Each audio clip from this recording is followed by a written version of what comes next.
Members of the committee, I don't think this will take too long. This is just a cleanup in our statutes that was found by one of the employees with the Office of State Lands and Investment, that it's kind of an archaic provision that said if we do land exchanges with the federal government, it has to be on an equal acre for acre basis. And we've done a lot of land exchanges with private lands around the state, and in my time in the legislature, we've even authorized numerous land exchanges with the federal government.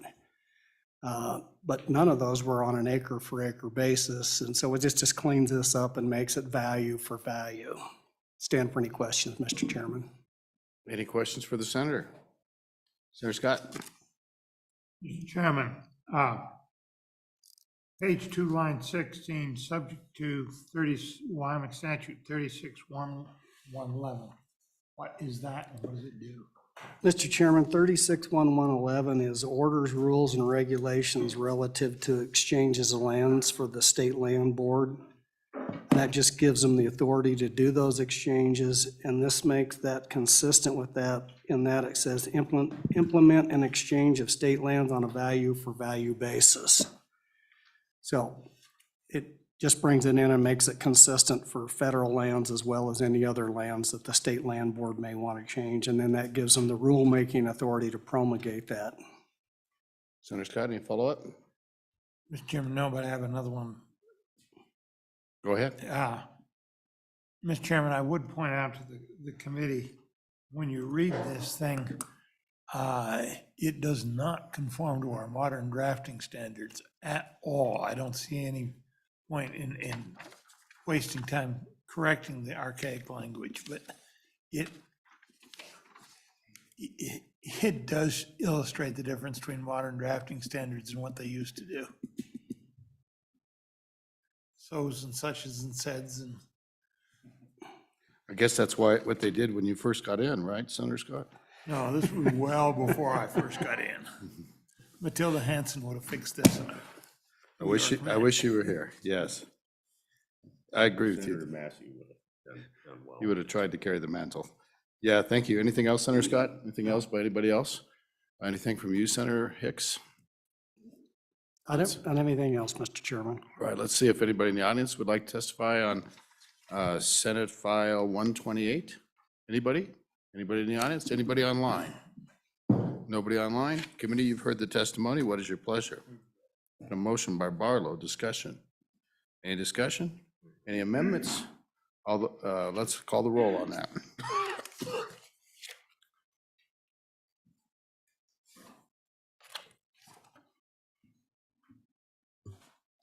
Senator Barlow? Aye. Senator Boner? Aye.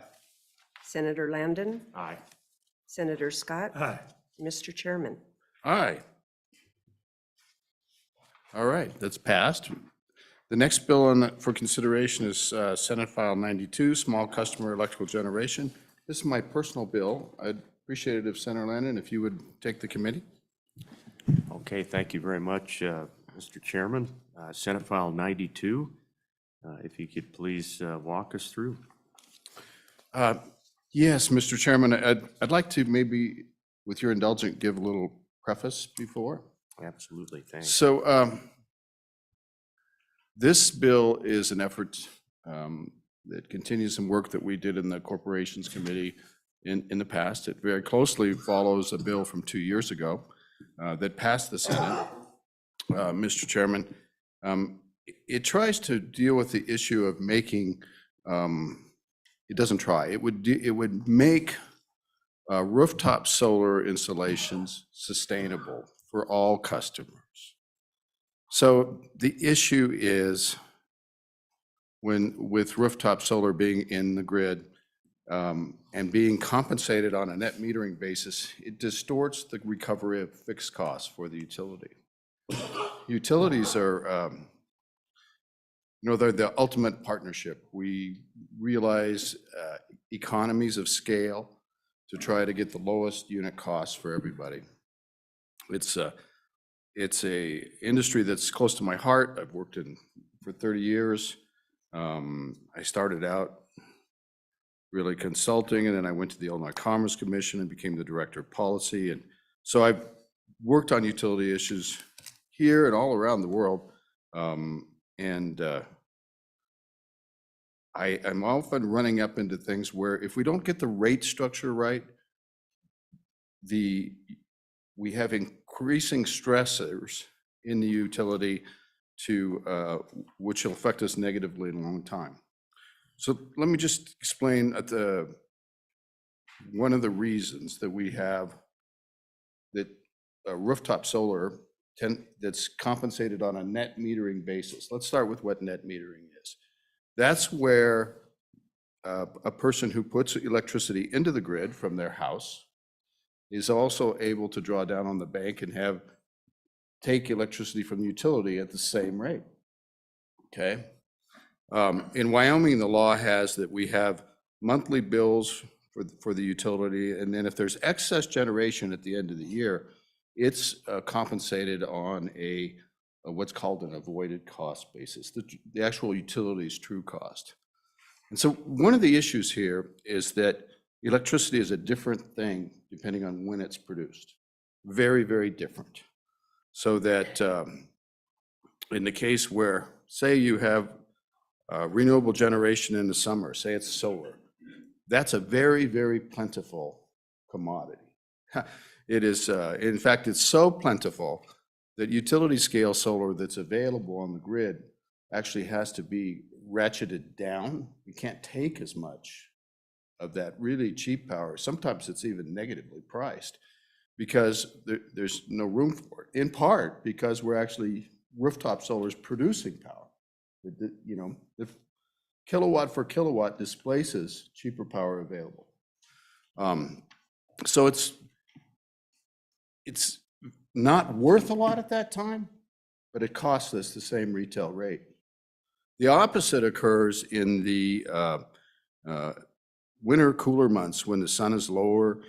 Solar panels aren't as efficient. Oftentimes they're not oriented correctly for the change in season, or they might be covered in snow, just on and on and on. It'd be very valuable for us to have some production from those plants, but it's not possible, physically not possible. But at the same time, we have to find a replacement to still make up the kilowatt for kilowatt bank. The trouble is that replacement is expensive.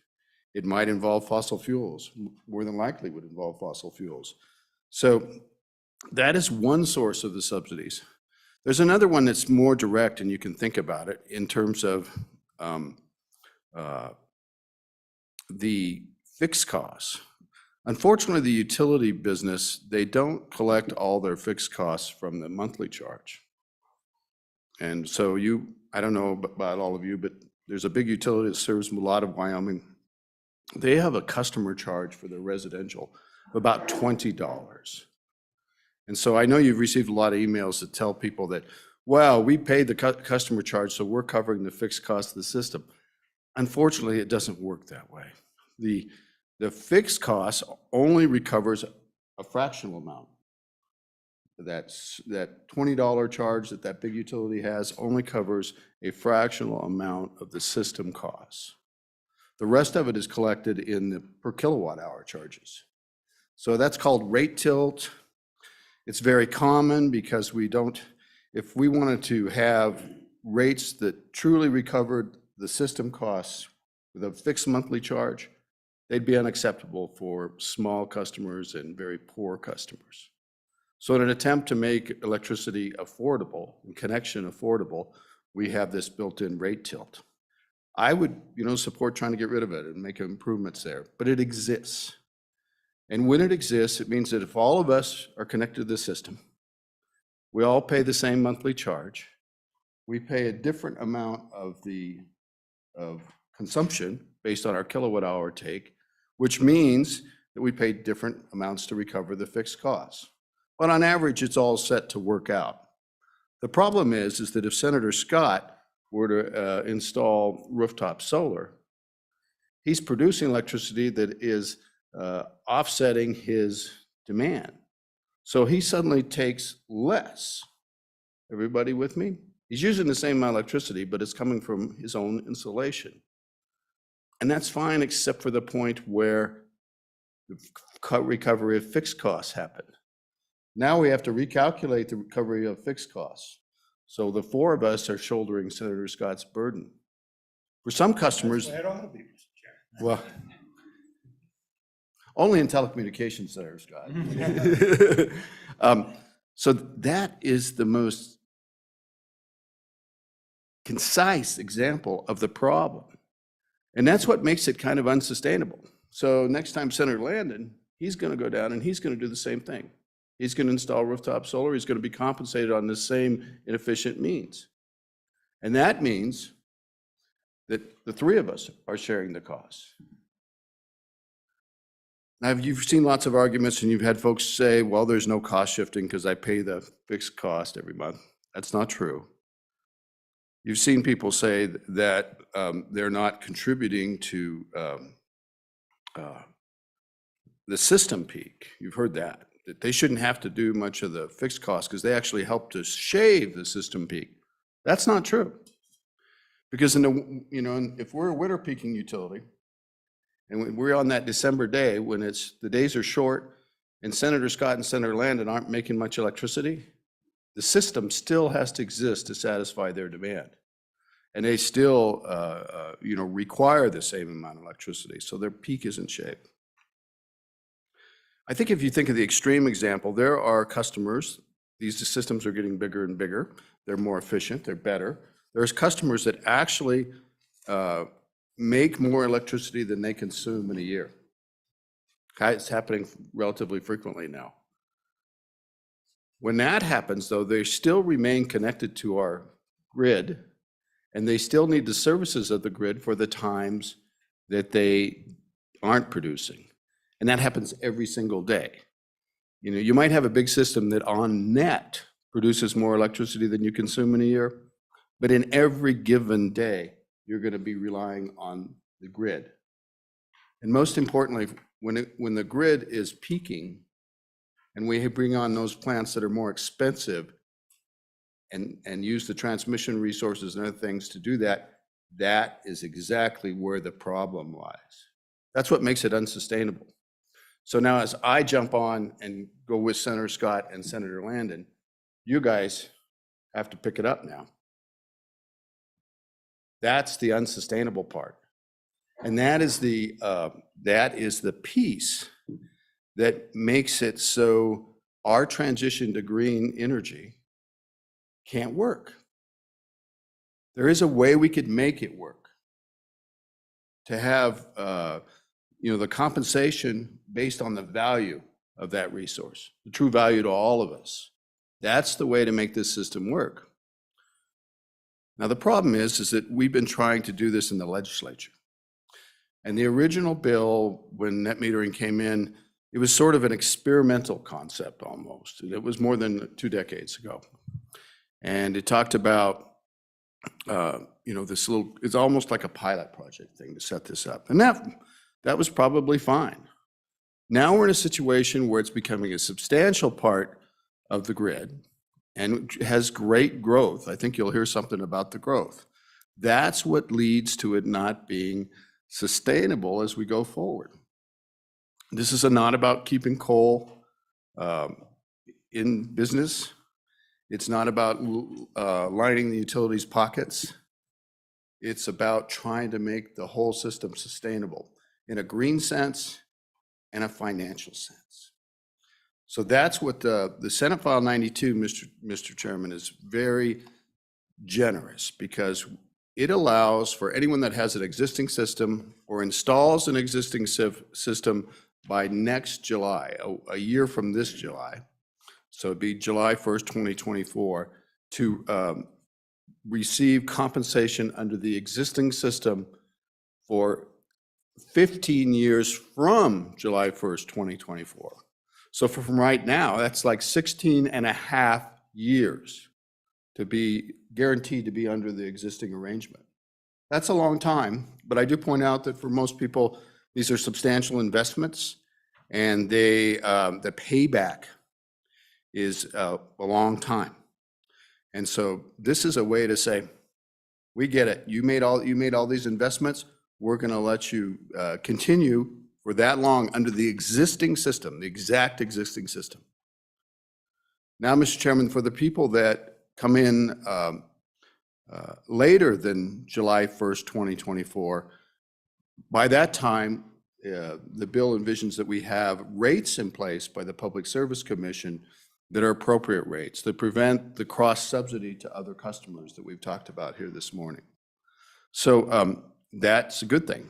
Now, for those people after their 16.5 years runs out, they also would be coming on this same rate. But I'm not going to pretend that I can predict to any of you what the world's going to look like in 16.5 years and what the incentives will be at that point in time and all of these things, Mr. Chairman. So I'm not really going to predict that rate, but I think it's very, very generous to give such a long grandfathering period to existing installations and any new ones that come about in the next year or so. It's also, though, important for other customers that we put this into the realm of the Public Service Commission, get it out of the legislature, and let them apply their expert judgment to come up with a rate that makes sense for everybody. A sustainable rate that recognizes our green future, but does it in a sustainable manner. Now, so far we've talked about the rate implications within a utility, Mr. Chairman, and there's one more piece that often comes about, and I've seen it suggested in some arguments here, and that argument is that there is a value to solar production that exceeds these things that we're talking about within the utility, and that we need to recognize that somehow. And Mr. Chairman, there's something to that. It's good for all of us to go reduce our carbon footprint, make for a cooler planet. Hopefully we can turn the corner. The trouble is, there's one study that was specific to Wyoming, and they actually used the wrong rate for, in their analysis. They used a lower rate than we actually use to decide on the cost of it. That's a problem. But also there are lots of other tenuous things about it. For example, it's often suggested that rooftop solar helps to avoid peaking.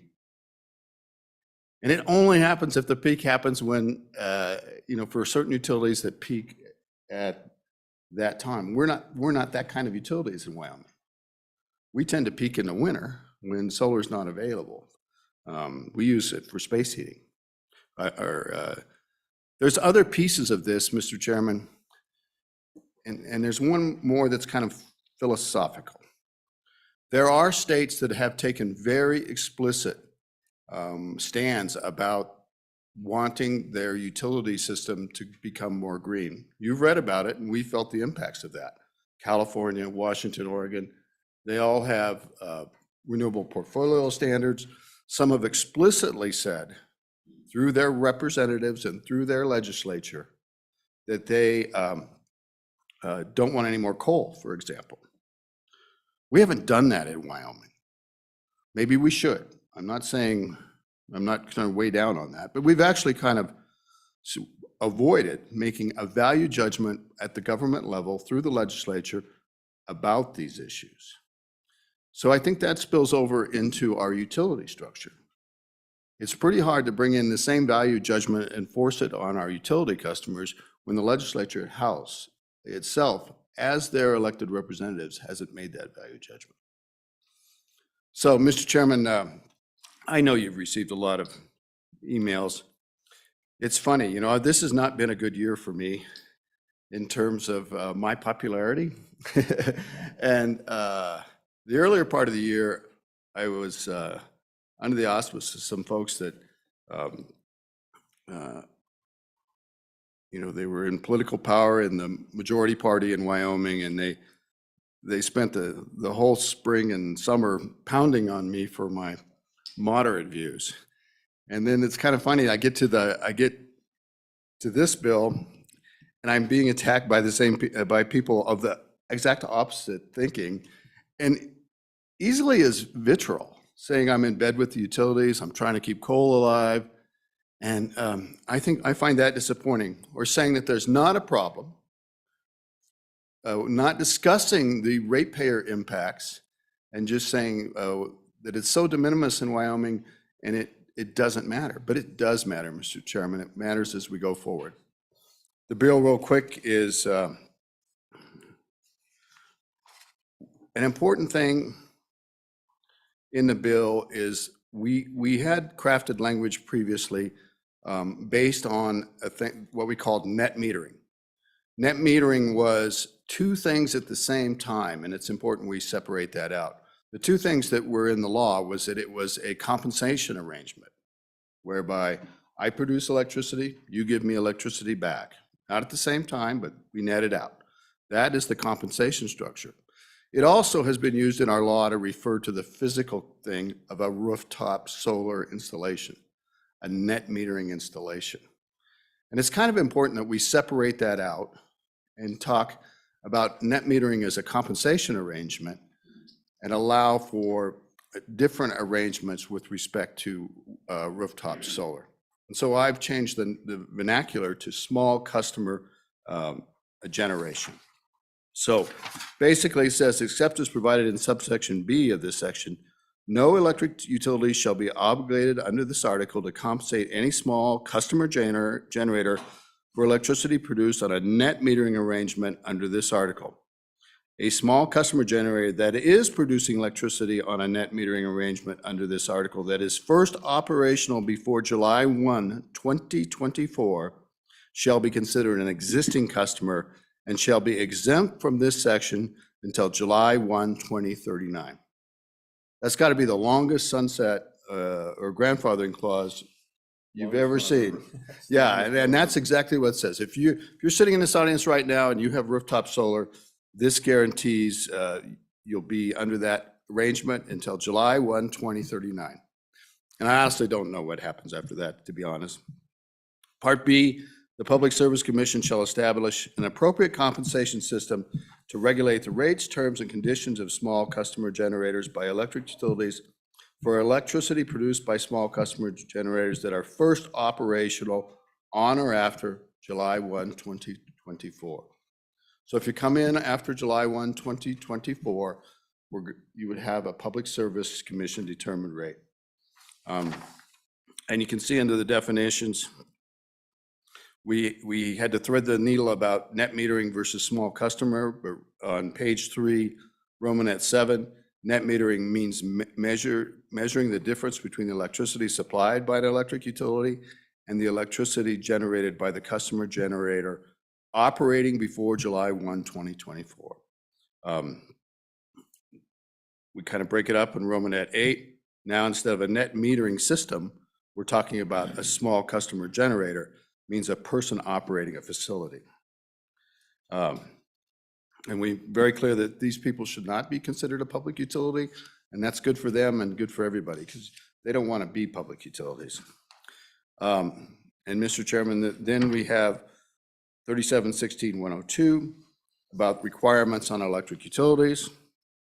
They shall offer to make available to each of its eligible small customer generators an energy meter that is capable of registering the flow of electricity in 2 directions. And before that was based on installing something called a net metering system, but now it's a small customer generator. And it may install 1 or more additional meters to monitor the flow of electricity in each direction. Usually utilities have up to your meter, they have the ability to do what they want to do. And this kind of recognizes that, and there are reasons for that, Mr. Chairman.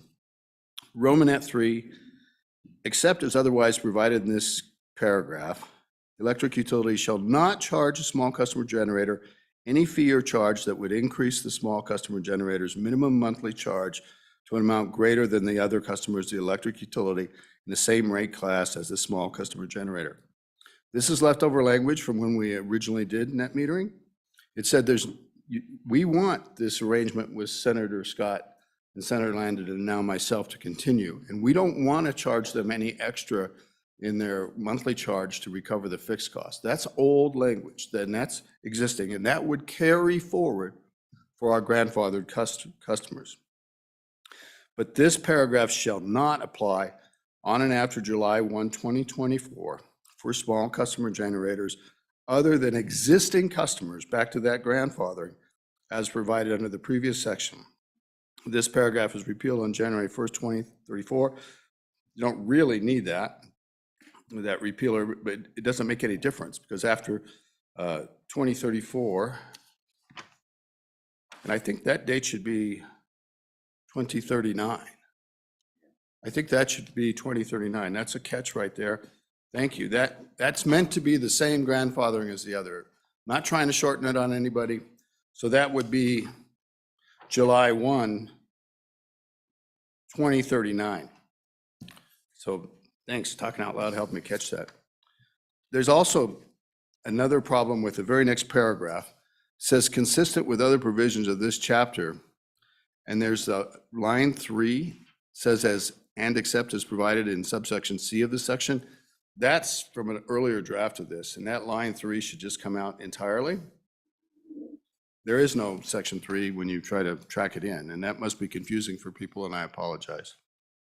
It says consistent with other provisions of this chapter, the net energy measurement for existing small customer generators as provided in 3716-105A shall be calculated in the following manner. So that takes care of the existing, keeping it just like we do now, till 2039. 3716-104 is the safety and performance requirements, just conforming language to deal with the terms net meter and changing it to small customer generators. Because these are safety requirements and things that they have to do. And it's not just for net meters, it's for all customer-owned generation. So, Mr. Chairman, that's basically the bill. We have a section 4, which is about rulemaking for the Public Service Commission, and they're here to testify. The Public Service Commission of Wyoming shall conduct public hearings related to the implementation of the compensation system for electricity produced from small customer generation facilities first operational on or after July 1, 2024, and should adopt rules by April 1st, 2024. So they've got until April 1st to adopt the rules for the non-grandfathered new installations. That's the bill, Mr. Chairman. I know it maybe doesn't, I bet you're thinking right now, this doesn't end rooftop solar. This doesn't kill rooftop solar. This doesn't do any of that. It actually tries to encourage moving to a system that's better for everybody.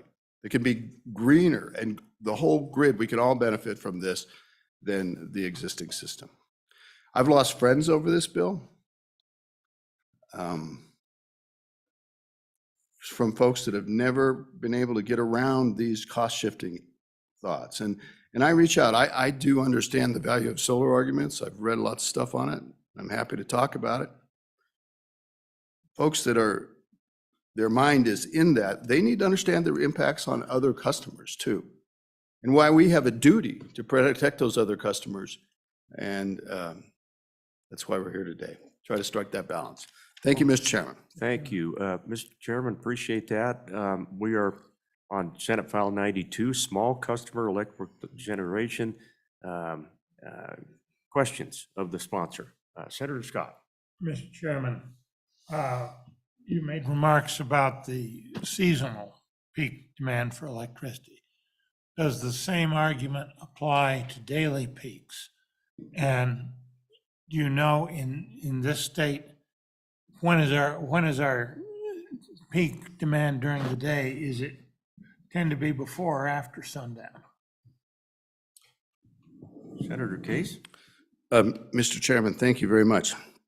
So there's a lot going on here, Senator Scott. You're absolutely correct. I mean, every day the electricity system ramps up to meet demand over the course of the day, and things change. And you can just think about people getting up, they start all their appliances, they make coffee, their water heater kicks on, just on and on. And so every day is that.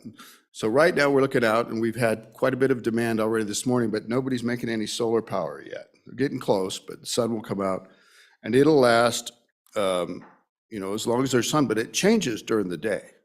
The sun has a lower angle. Sometimes it's cloudy, and seasonality affects it as well. Days are shorter, sun's a different position in the sky. But in the summer, we do have some utilities peak in the summer with air conditioning load. That tends to be at the end of the day, late in the afternoon.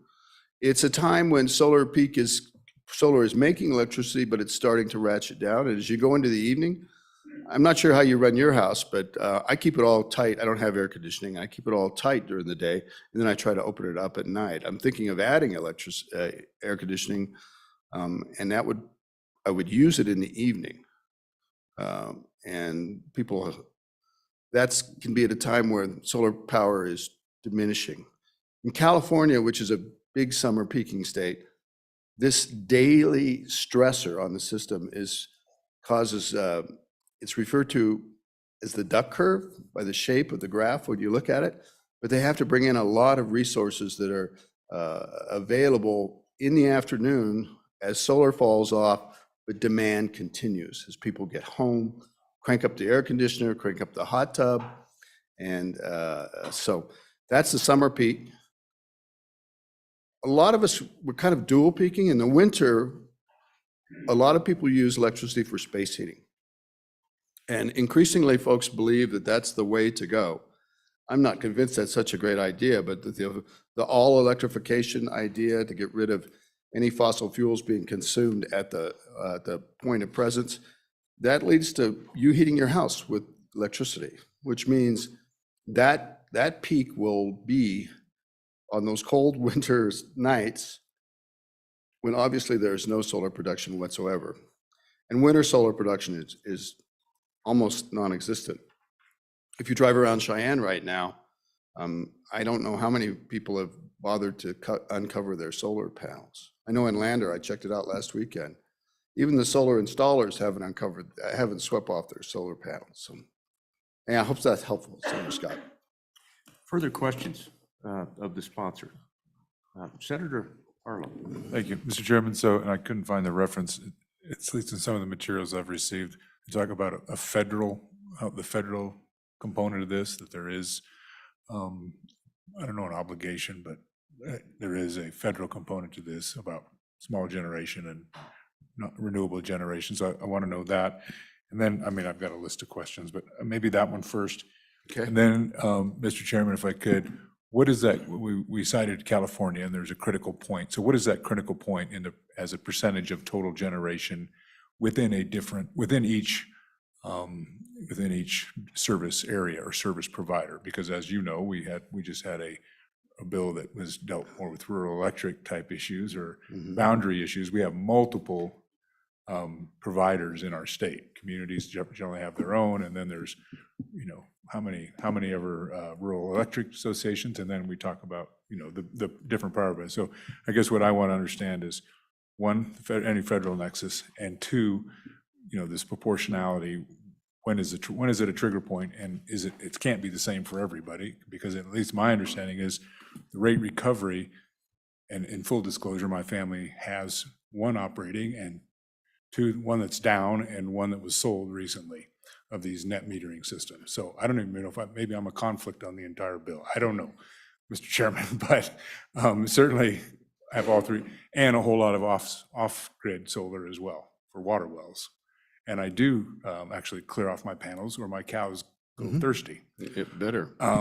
So those two questions, federal nexus, and then where is that point in a utilities, mix that this peaking and this rate thing becomes of concern? Thank you, Senator Mr. Chairman. Case, go ahead. Well, thank you, Mr. Chairman. So the federal nexus in all of this is in a couple of places.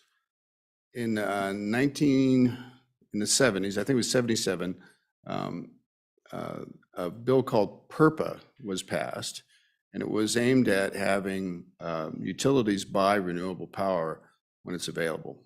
And so that a third-party person could come on the grid and build a system that uses renewables, and renewables was defined a little broadly.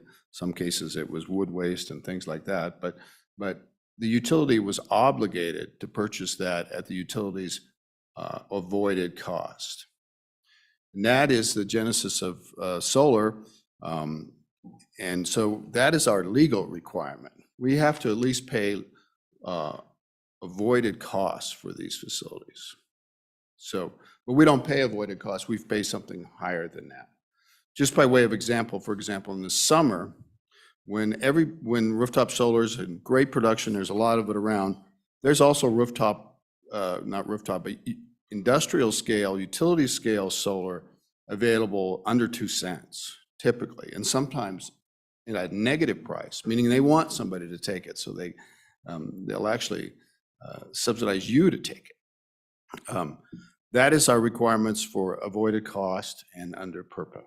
We can go down to avoided cost without any consequences. The other issue about each utility being different, they all have different rates. They all have different situations. If utility has a relatively higher fixed cost or connection charge, they may be a little healthier financially as we go forward. But they're not immune to it, and every customer suffers. It's just the amount of suffering. In the case of cooperative utilities that are in Wyoming and municipals, they tend to be what we call transmission and distribution utilities. They don't have their own generation. They buy from another bigger utility. And in that case, they very well know what their costs are because it's defined with the other utility. So they don't have to, it's not a big, difficult calculation. They have looked at the cost shifting in these situations, and it's pretty startling. Personally, I represent the Wind River Indian Reservation.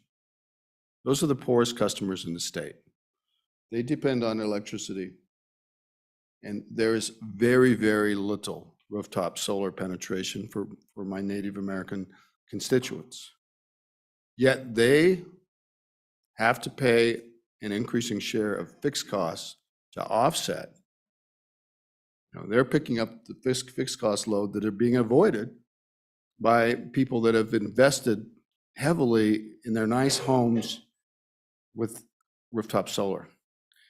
And I've seen the data. The High Plains Power has a study of the impacts of this and what it does to other customers. It tends to be like this. It tends to be, well, the subsidy to the solar provider can be hundreds and thousands of dollars a year to the rooftop solar customer. But the impact on other customers is de minimis. It can be $1, $2, $5 a year. Now, is that too much? I'll tell you what, I don't think my reservation customers should be paying $5 more a year to cover the rooftop solar of other folks. They just can't afford it. It's the poorest place in Wyoming, and it makes no sense whatsoever. Other utilities, it's bigger than that. It is increasing. We know that the rate of penetration of rooftop solar is approaching double digits. And as you know, the rule of 72, that's 7.5 years, 7.2 years if it's 10%. We've been kind of doing this fight for a few years. I think it's important that we get it right and anticipate it going forward. And Senator Barlow, I just come back to the fact that if it's not sustainable for all the customers, it's not working to save the planet. We have to figure out a way not to impact those other customers, like the ratepayers on the reservation and folks that live in apartment complexes that can't have rooftop solar, or folks that can't afford it. It's very expensive. So I think others will address some of yours too. Senator Barlow, any follow-up? Thank you, Senator Case. I want to get an idea of how many are here to testify on this bill this morning. Just give me an idea. We do have an agency. Okay, and we do want to get to the Public Service Commission. I'm sure there's some online. Do you have a count on that, Senator Scott? About 10, 15, Mr. it looks Chairman. like. And we do have some lined up online this morning. How many? 13. Okay, Senator Barlow. Mr. Chairman, thank you. I just like to acknowledge that Representative Tarver is here too, and I don't know if you've maybe even met Representative Tarver yet, so, but certainly we defer, if he had any comments, I'd appreciate that courtesy. Thank you. Absolutely. Thanks, Senator. I appreciate that. Let's go to Senator, or Representative Tarver. Please come forward if you've got any thoughts. We'd welcome those this morning, and then we're going to get to some agency folks, and we'll start marching our way through those who would like to share some thoughts with us this morning. Representative, good to see you. Thanks for coming. Good morning, Chairman, gentlemen. So I had some constituents reach out and they were unclear of exactly what this bill is doing to help them. And I'm sorry, I couldn't find the room in time, so I didn't get to hear the introduction to the bill. If I could just have a little clarification, what problem we're solving with this bill. Thank you. Representative, that's exactly right, and we've spent this morning on that very issue. But I'll let Senator Case try to tackle that for you real quickly and catch you up for a minute. Yeah. Mr. Chairman, I don't know the representative. Where are you from, sir? Campbell County. Campbell County. Thank you. Welcome. We've talked this morning about cost shifting that occurs to other customers because of rooftop solar. And what the bill actually does is grant a 16.5-year grandfathering to people that had existing installations or get them installed before July 1st, 2024, more than a year off. And then after that, and for new customers after July 1, 2024, it would be a Public Service Commission determined rate with the idea that all the customers would benefit, not just the ones with rooftop solar. Representative, follow up? You'd like to? Thank you, Mr. Chairman. So we're gonna punish the people that perhaps get loans for solar panels or however they go about getting the solar panels. I mean, is that the goal? We're gonna punish them to help the people that can't or won't or whatever reason can't get their solar panels? Just clarification, please. Thank you. Mr. Chairman? Go ahead, Senator Case. Mr. Chairman, I don't think we're trying to punish anybody. We're giving a grandfathering period of 16.5 years. That's a very long time. And I can't tell you what the rate would be after that. I can't even predict what the electricity landscape will look like in more than a decade and a half.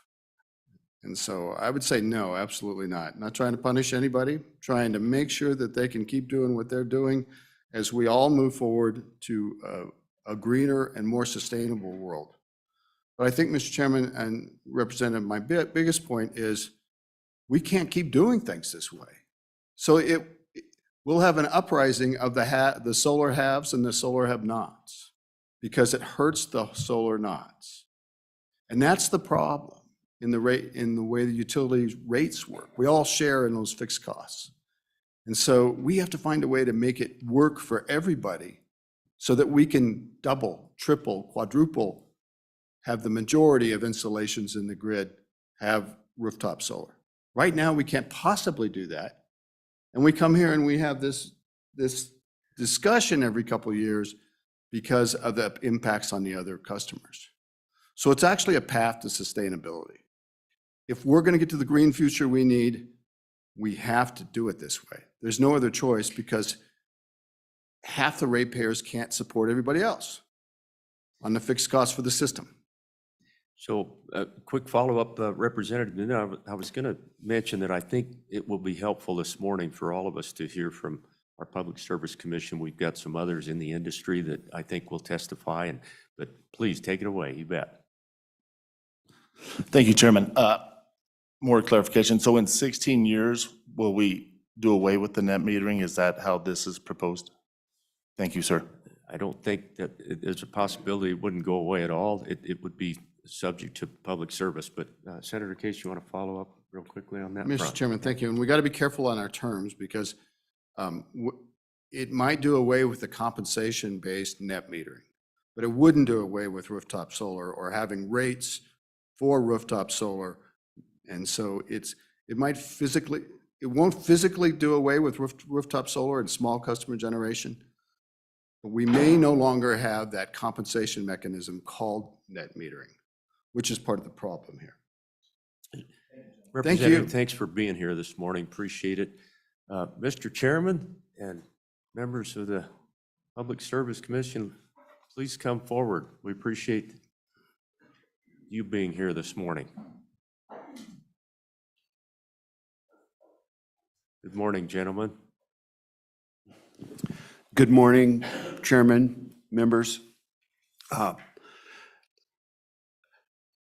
We've reviewed this bill pretty carefully, and I don't have any dispute with what Senator Case has said about the, Mr. oh, I'm Chairman, sorry, would introduction. you I'm Chris introduce- Petrie, Yeah, Chairman of the Public Service Commission. got a lot of With folks me is online. John Burbridge.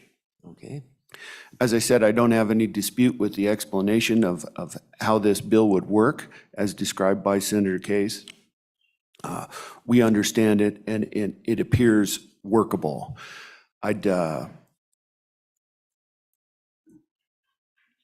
can tell you that the most likely source of subsidizations, which has been mentioned here, is rate structures by some utilities that are recovering some of their fixed costs through the volumetric rates. That is the most likely to generate a perceptible subsidy, and particularly now with the relatively low penetration of net metering that we have now and under this bill in the future, excluding the existing net meterers, it would be small customer generation.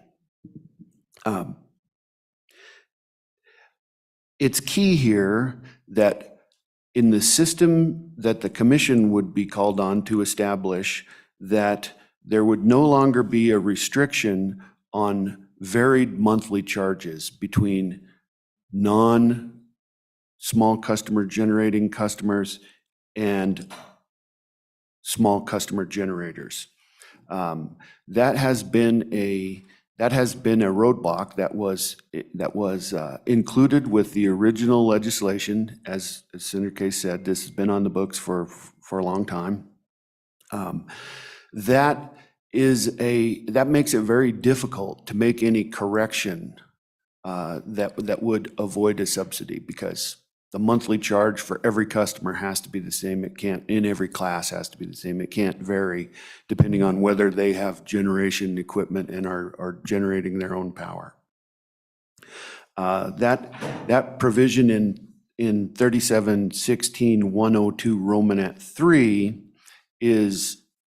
would no longer be in effect into the future and under the system of compensation that the commission is called on to develop here. Not all of our public utilities have the same rate structure. They're all varied. They all have their own monthly charges, and they all have their own volumetric rates. They have varied rate class designations and different monthly rates within those classes. And so I believe that what we would engage in here most likely is an initial review of the utilities rates to determine whether there appeared to be a subsidy problem for each individual utility. And then there would be, after a rulemaking process, a consideration of any proposals to correct any subsidy situations or any rate structures that were producing subsidies in this small customer generation context.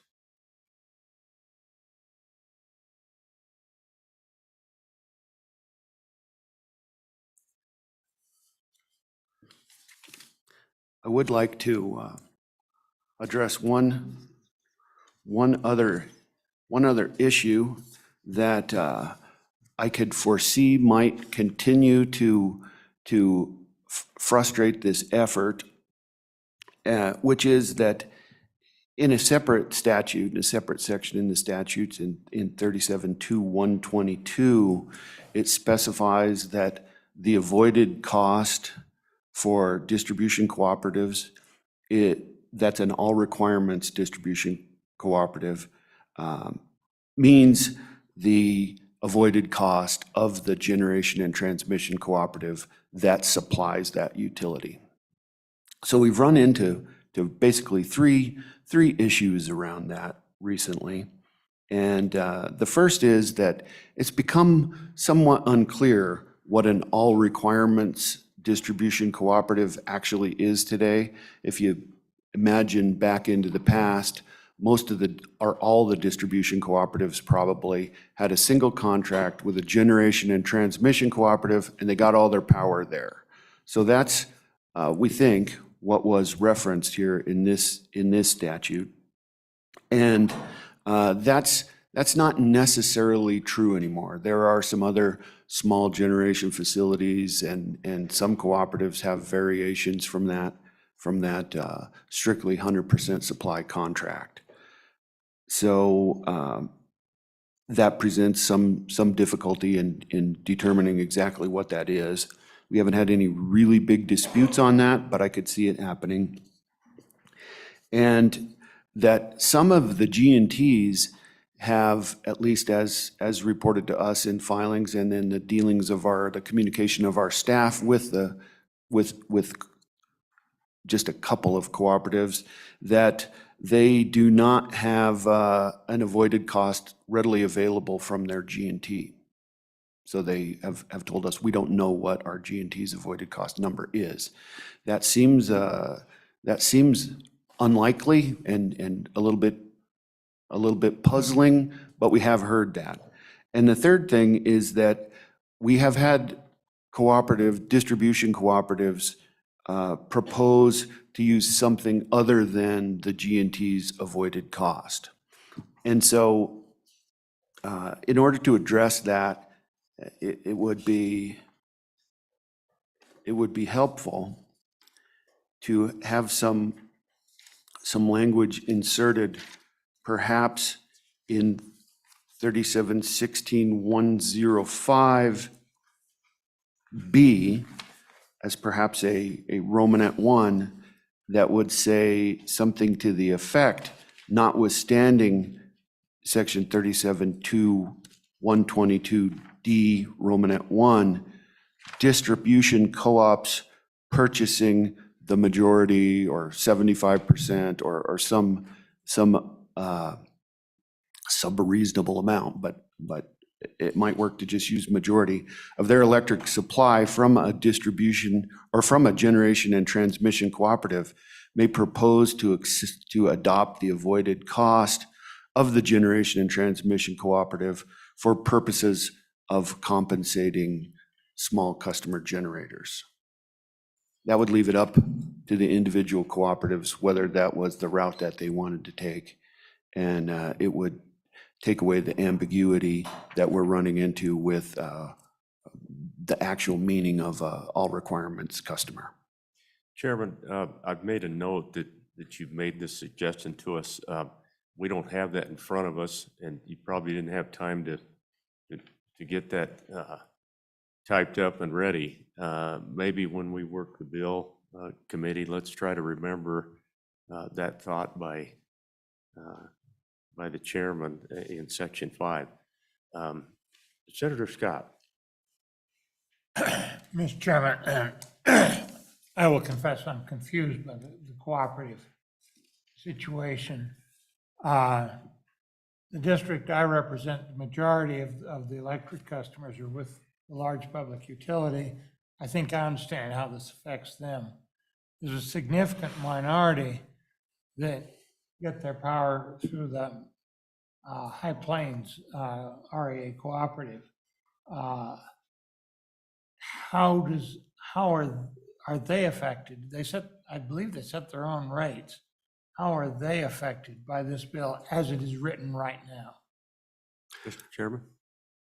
Mr. Chairman, Senator Scott, the cooperatives set their own rates with respect to what's defined in the statute as retail rates. And so those are the monthly charges and the volumetric charges, or in what we're talking about here, energy. We have a couple of co-ops that are in in the gas business as well. But so the avoided cost rate does not fit within the definition of a retail rate.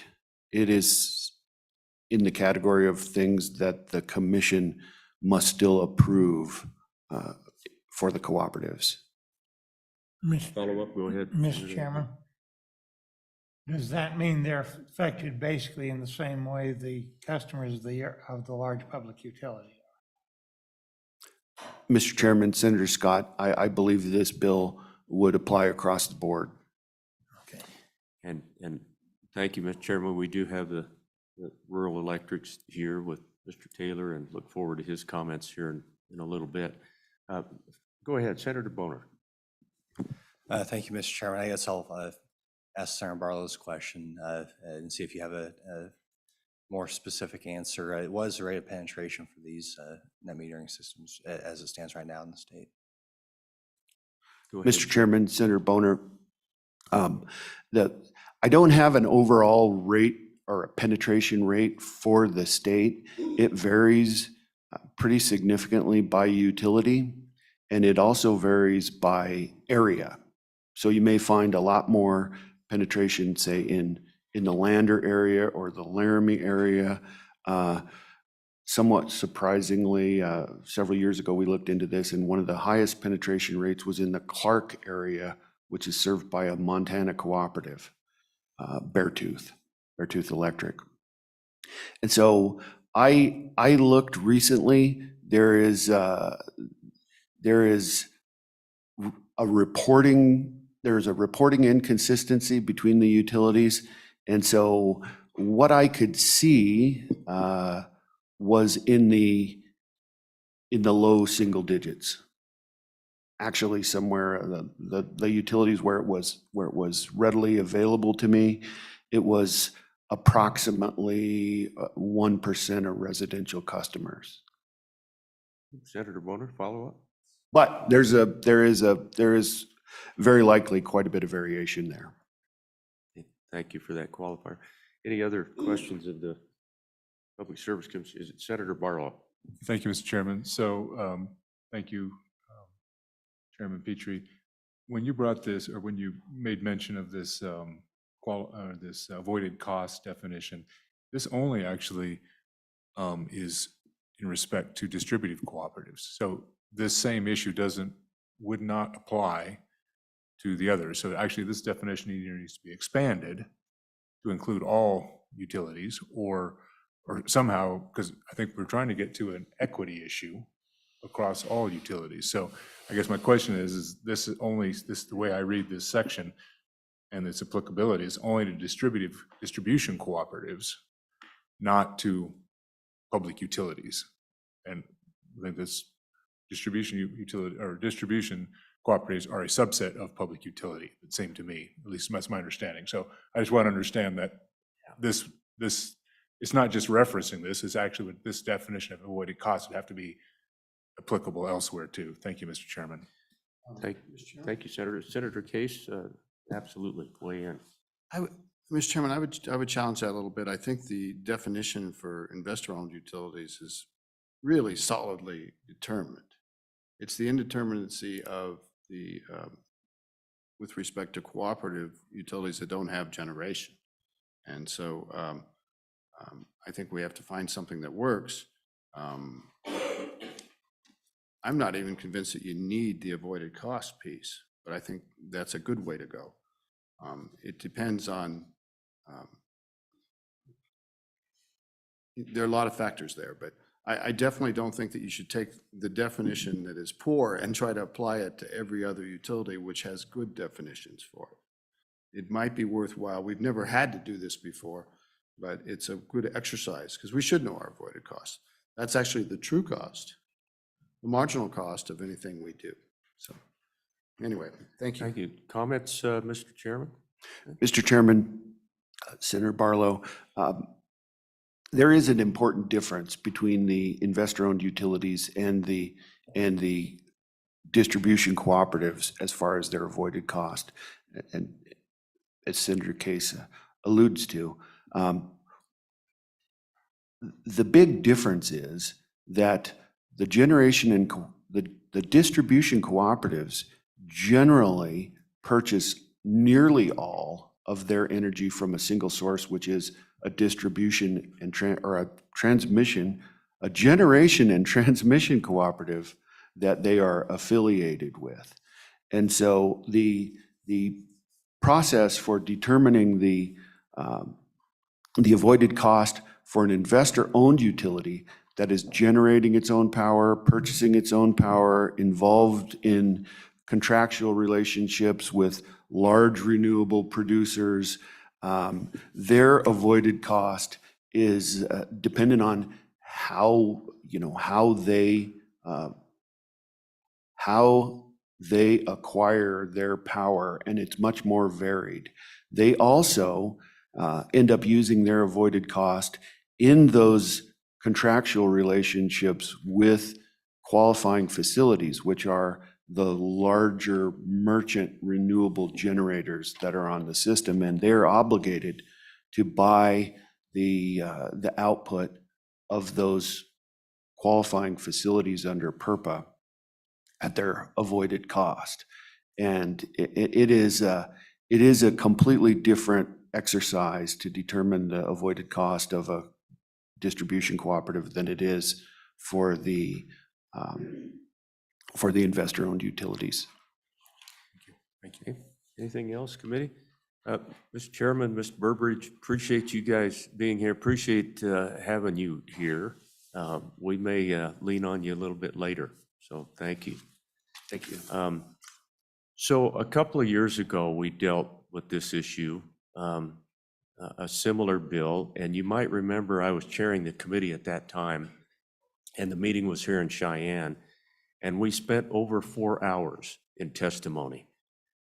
We don't have 4 hours this morning, everyone, so I would like to ask for your indulgence and respect for all of those who would like to testify. I'm going to try to limit it to about 2 minutes, but you don't have to take 2 minutes.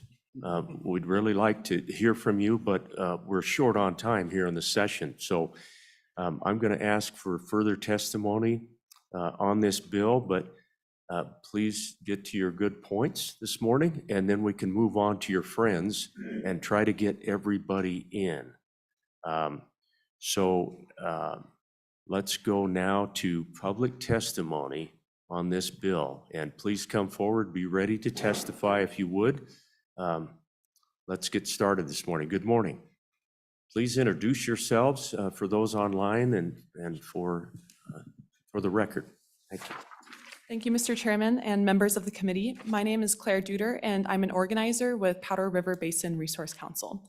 And I'll keep my testimony short since I know a lot of folks want to talk here.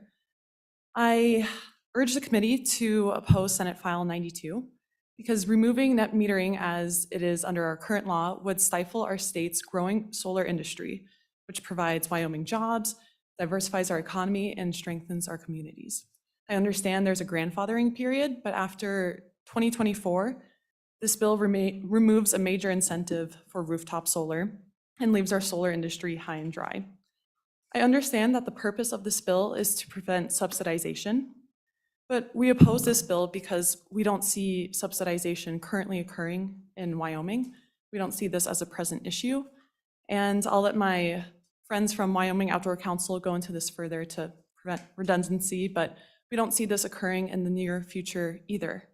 I understand the value of being productive. If we see an issue on the horizon, I think we should talk, make a plan, create next steps, create a transition for a new program that's also economically sustainable, but also supports rooftop solar.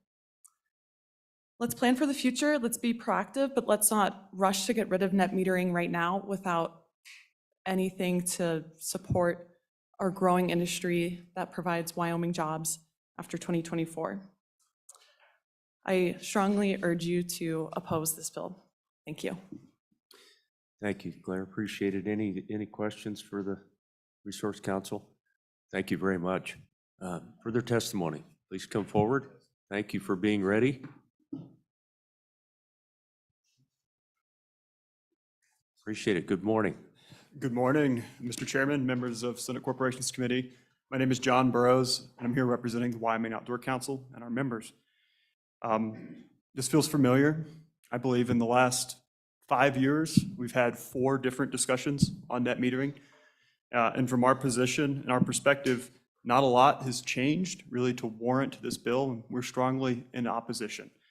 And since the last time we discussed this, which I believe was in 2021, I'd just like to provide a little bit of an update from some of the facts and figures that we've seen, mostly looking at the US EIA data, and then talk a little bit about a few of the values that we think are really important to consider here, and then end with just a few recommendations for how the discussion could carry forward. First, I would say, by our estimation, the number of rooftop solar customers in Wyoming is still quite small. Today, roughly 0.8% by our estimation of Wyoming homes have rooftop solar installed. It's quite small.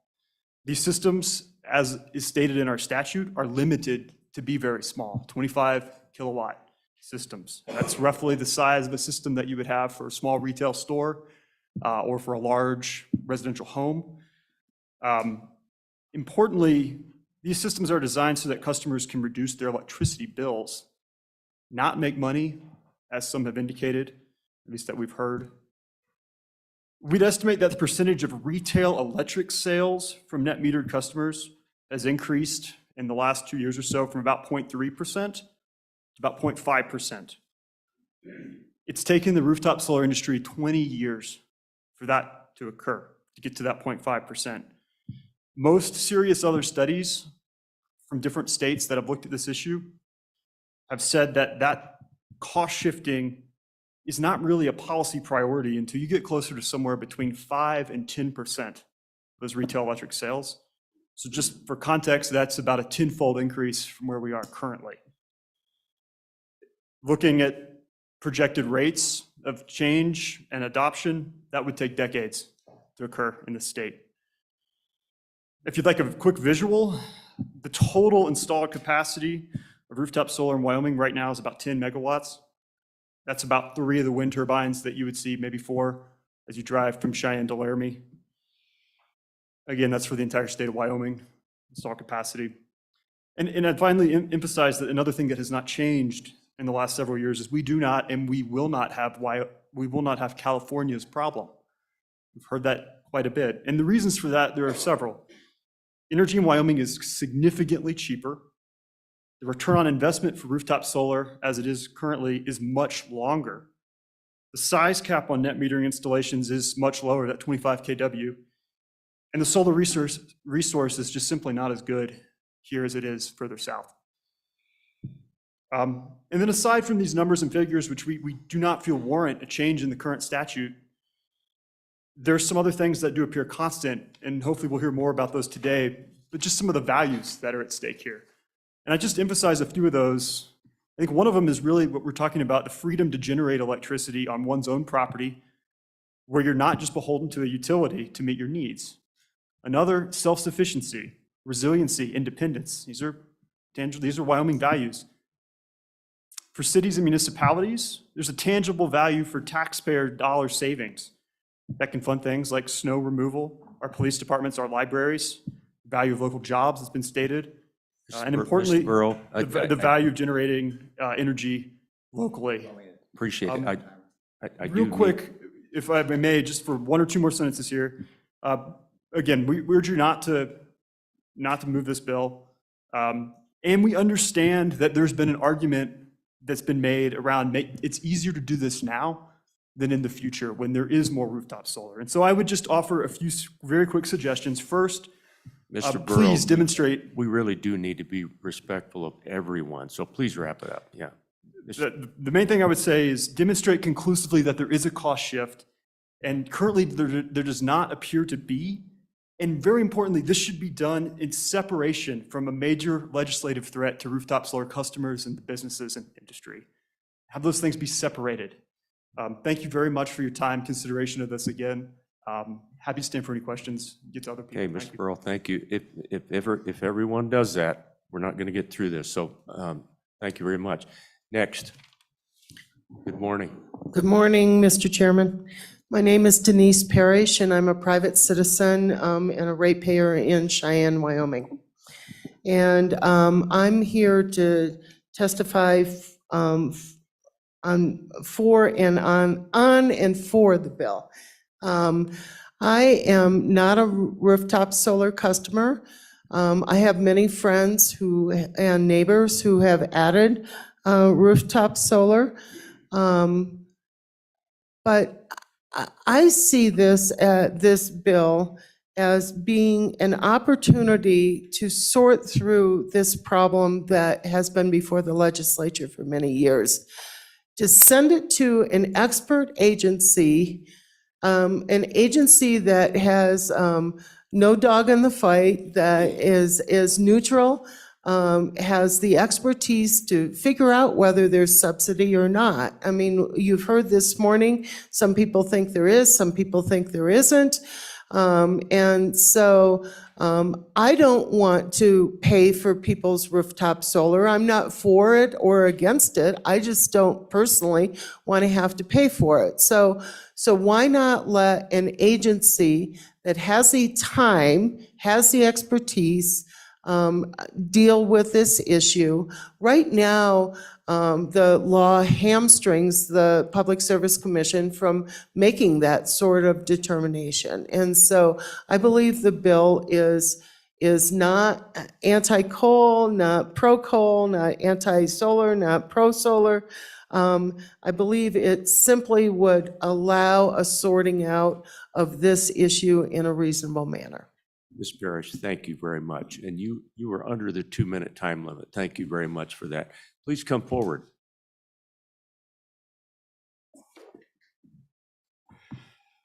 Good morning. Good morning. Most of you know who I am, but for those in the room that don't, my name is Dick Merklin. I represent the Wyoming Solar Coalition. I've been before you since 2019 when the meetings were held out at the Liquor Commission. I currently represent about 200 solar owners in the Cheyenne area, and we are in total opposition to this bill. There should be another way to go about getting done what seems to be needed done, for Chairman Case. I've submitted to you, each one of you on the committee, a handout. You should have that in your possession now. You can read through there. I have listed a couple of proposals. I won't go into detail on that today. But this bill in and of itself is discriminatory in its application against solar owners. And it quite possibly could be unconstitutional too. I say that, and you have in your packet, the state of Kansas Supreme Court, state Supreme Court, ruled in 2021 that Evergy, one of the utilities in Kansas, were charging an arbitrary rate to solar owners, rooftop owners. The Kansas State Supreme Court overturned that. It had gone through what their Public Service Commission had dealt with Evergy, and they're having to refund. Evergy is refunding monies that they withheld arbitrarily under whatever proposal they came up with. I would urge the committee to set this aside, kill this bill right now, here today, and delve into something that could be a proposal between, get a committee with the Public Service Commission, those of us who are owners, and I'm not saying to get all thousands of us into one commission, and the energy companies, Black Hills Energy, Rocky Mountain, Montana, Dakota, and come up with some kind of a proposal that we could all live with. We can't live with this. You keep talking about a 16-and-a-half-year sunset. Thank you, Mr. Merklin. Your 2 minutes time already? is up. My It's already. gosh, time flies when you're having fun, doesn't it? So you oppose the We bill are is in what you're opposed saying. to the Yeah. bill. Yeah, thank you, Mr. Merklin. Appreciate it very much. Please come forward. Please be ready to testify if you'd like to testify on this bill.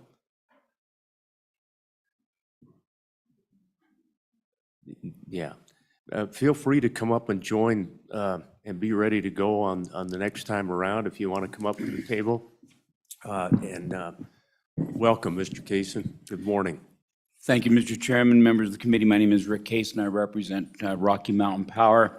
I appreciate the good explanation by Senator Case on the bill, the background, and the good dialogue that has taken place thus far. So we'll move rapidly forward. Rocky Mountain Power has been working with customers on their customer installations for years, and that probably is not going to change. We are not opposed to customer installations that has been stated and reported previously, and that's been incorrect. Again, as I noted, we've been working with customers for a good number of years. The company, as you've heard many times, we do support an all-above energy strategy, and solar rooftop is a component of that. So again, we work forward in trying to look at the big portfolio of energy. We also support the protection of our environment, which we have come out many, many times, and so that also is a component. The concern is about the subsidies, and through the rate-making process with the Public Service Commission, the subsidization does exist. And it's existed since net metering has been around. It's been for many, many years that subsidization is done. So, and again, the question, other customers are paying for net metering customers. There is that's a given. In Wyoming, utilities operate under what is known as a regulatory compact. In a simple definition, a regulatory compact provides for that utility to serve customers in a designated area. And for that privilege, then we have the obligation to serve in a safe, reliable, and affordable rates that we provide for our customers. And those rates have to be determined by the Public Service Commission. So this bill identifies that the Public Service Commission is, as mentioned earlier, a key component of that. Rocky is fully regulated by the Public Service Commission, and that's okay. It's been working for decades, and it's very good. The Public Service Commission requires no subsidies in rate making. And when you take a look at all of the classifications of our customers, residential, commercial, and industrial, that the subject is to make sure that we are at cost for that.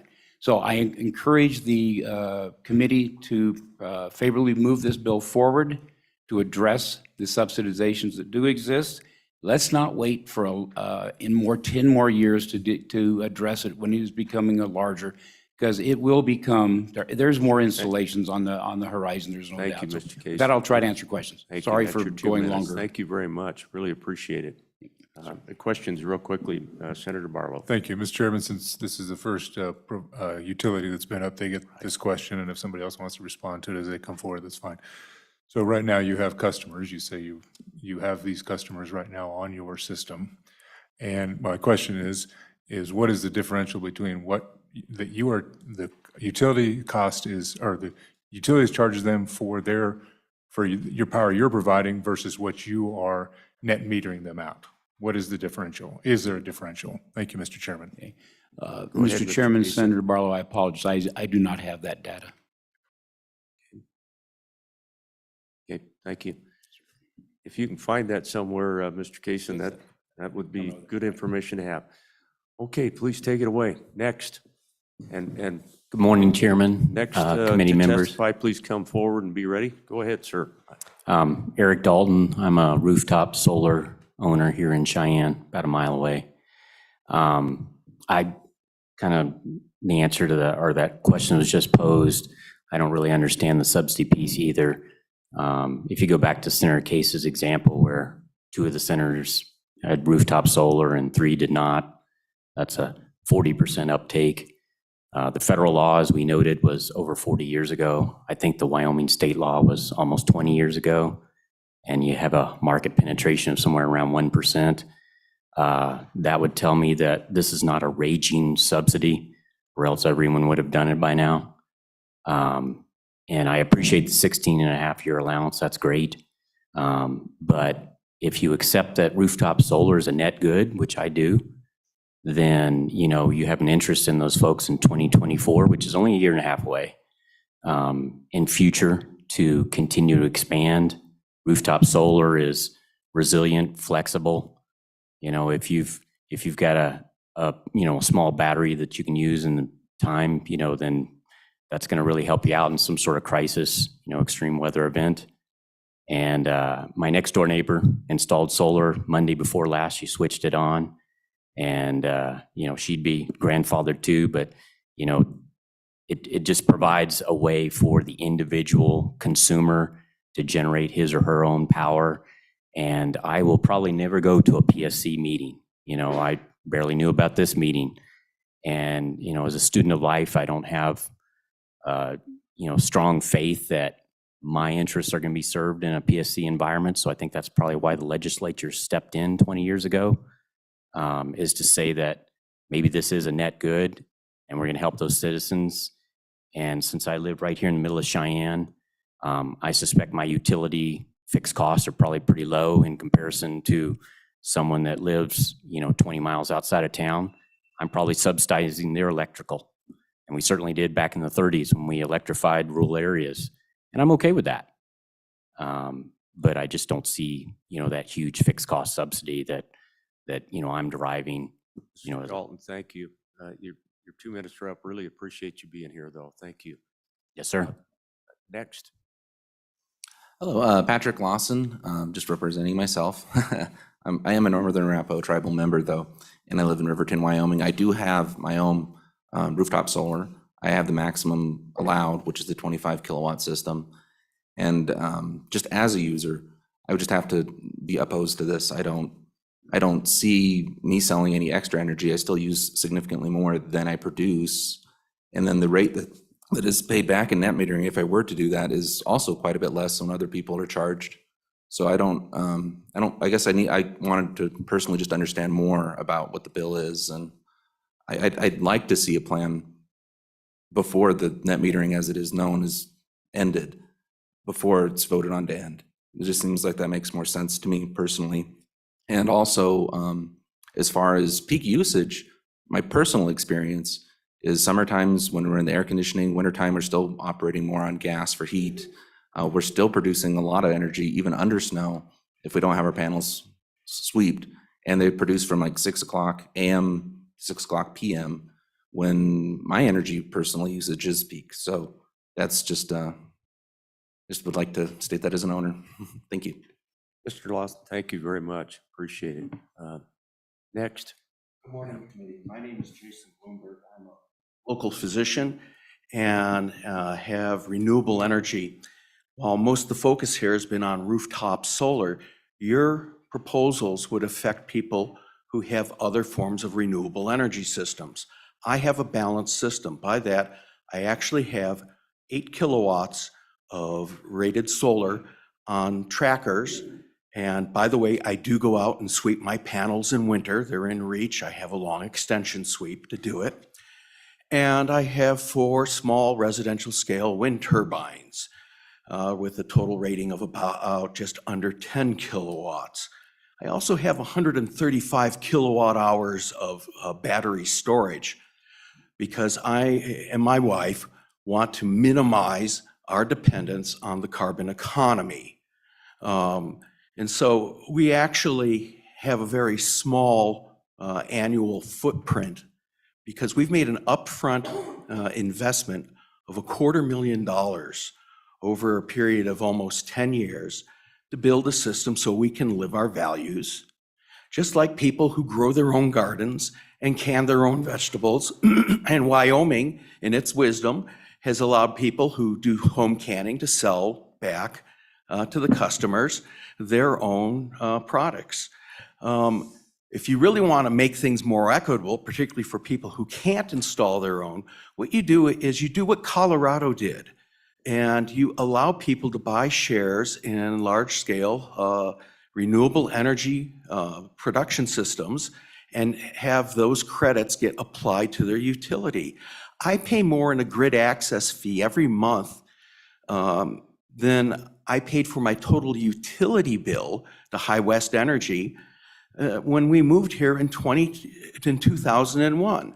So nobody's subsidizing me. I am subsidizing all other ratepayers, and I don't mind doing it because I'm living my values. It's my liberty, and your proposal will take the investment that me and my wife made and hamstring us in our retirement years. Thank you. Again, I oppose this bill. Thank you, Doctor. Real quickly, we do have a question for you from Senator Scott. Sure, Senator Scott. Thank you. I'd be happy to. Mr. Chairman, with $250,000 investment, how close are you to being able to just cut yourself off entirely from the grid and be entirely independent, not affected by this bill? So I can't be totally grid independent, and the reason is not monetary. Well, I guess you could call it monetary. The size limit for battery storage because of winter usage. We have an all-electric home, all-electric cars. We use a ground source heat pump system for HVAC, which, by the way, is promoted by the utility, along with electric water heating. And some of our water heating is solar. It would not be, the solar hot water is direct. It would not be affected by your bill because it's not connected to the grid. But in order to be truly grid independent with the systems we have in our home and our annual energy usage, much of it due to our electric vehicles, we would need about 1 megawatt hour of storage because we would need to be able to have up to 5 days in low gain or zero gain days. I've had off-grid homes which used battery storage, but we weren't powering cars with them, and we used wood heat, and they were low voltage systems. We lived in that house for about 30 years. I've had involvement with solar and wind renewable energy since the 1980s. So modifying our home, to answer your question, was something we did to realign our home, and we decided to stay permanent residents for the rest of our lives here in Cheyenne, in Laramie County, so that we could live in alignment with our own values. Okay, thank you for that, Doctor. Really appreciate it. I hope I answered your question, Senator Scott. You did, thank you. Thank you. Good Mr. morning. Chairman? Good morning. Mr. Chairman, my name's Kevin Beers. I've got a small renewable energy company here in Cheyenne. We've been in business since about 2008. We do both solar and wind. I just got a couple points I want to make. First of all, I don't really see the difference. By the way, I'm opposed to this bill. All right. I don't really see the difference between a customer producing power because, and I don't want to get personal with respect to Mr. Case or Senator Case. Let me just make a point real quickly on that. You know, the sponsor of the bill actually is just reflecting a policy discussion. And so we really don't get personal in these Okay, committee meetings. great. The committee is taking up the bill. Right, And I'm the chairman today, so right. And I'm addressing you, yes. take off. You're Okay. ready to go. Thank All you. right. Well, what I want to address is this. I want to address the argument that's being made about, well, customers need to use power. If they don't, the utilities aren't sustainable. What's the difference between a customer going to Home Depot and buying an incandescent light bulb that uses 100 watts and a customer having a wind turbine that's producing it? There's no difference. What about a customer that insulates their house?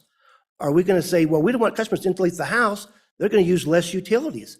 That doesn't make any sense to me. All right, that was my first point.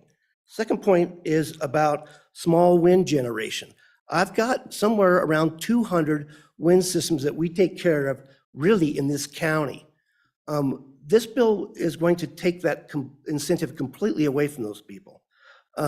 By the way, the wind systems work better in the winter, completely counter to solar, okay? So why are wind systems in this bill if they're producing more power in the winter than they do in the summer? And they work 24 hours a day, not just during daylight. That's all I got to say. Answer any questions, sir.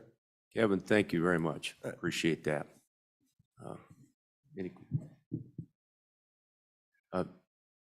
Do you have any questions, committee? Okay, we're good, Kevin. Thank you very much. Mr. Chairman, so just Go ahead, just so Senator that, Barlow. just so that they do work 24 hours a day in Laramie County. When? I just wanted to, that is, I thank you for that because. Especially when the legislature's. Yeah. Well. Yeah, being a Natrona prevailing County wind, guy, so thank they you for work reminding 24 us. hours a day up where I come from too, so, yeah. Go ahead, sir. Good morning. Good morning. My name is Richard Mather, and I'm a local resident and building contractor here in Cheyenne, Wyoming. As some of people know in this area, our building contractors, we deal with different rules and regulations more and more towards energy efficiency. I personally myself have solar and wind production out at our place. We do other things as well. But basically, what we've tried to do is not just solar, but wind, to diversify. And we understand every business has their challenges. The power companies obviously have a challenge at this particular point, trying to figure out how to incorporate green energy with other energy, and they themselves to be diversified as well. This bill, I'm opposed to, obviously, but basically, private citizens that want to make a difference, that want to be more diversified and make a change more towards renewable energies, this bill to me seems like it's pulling away from that.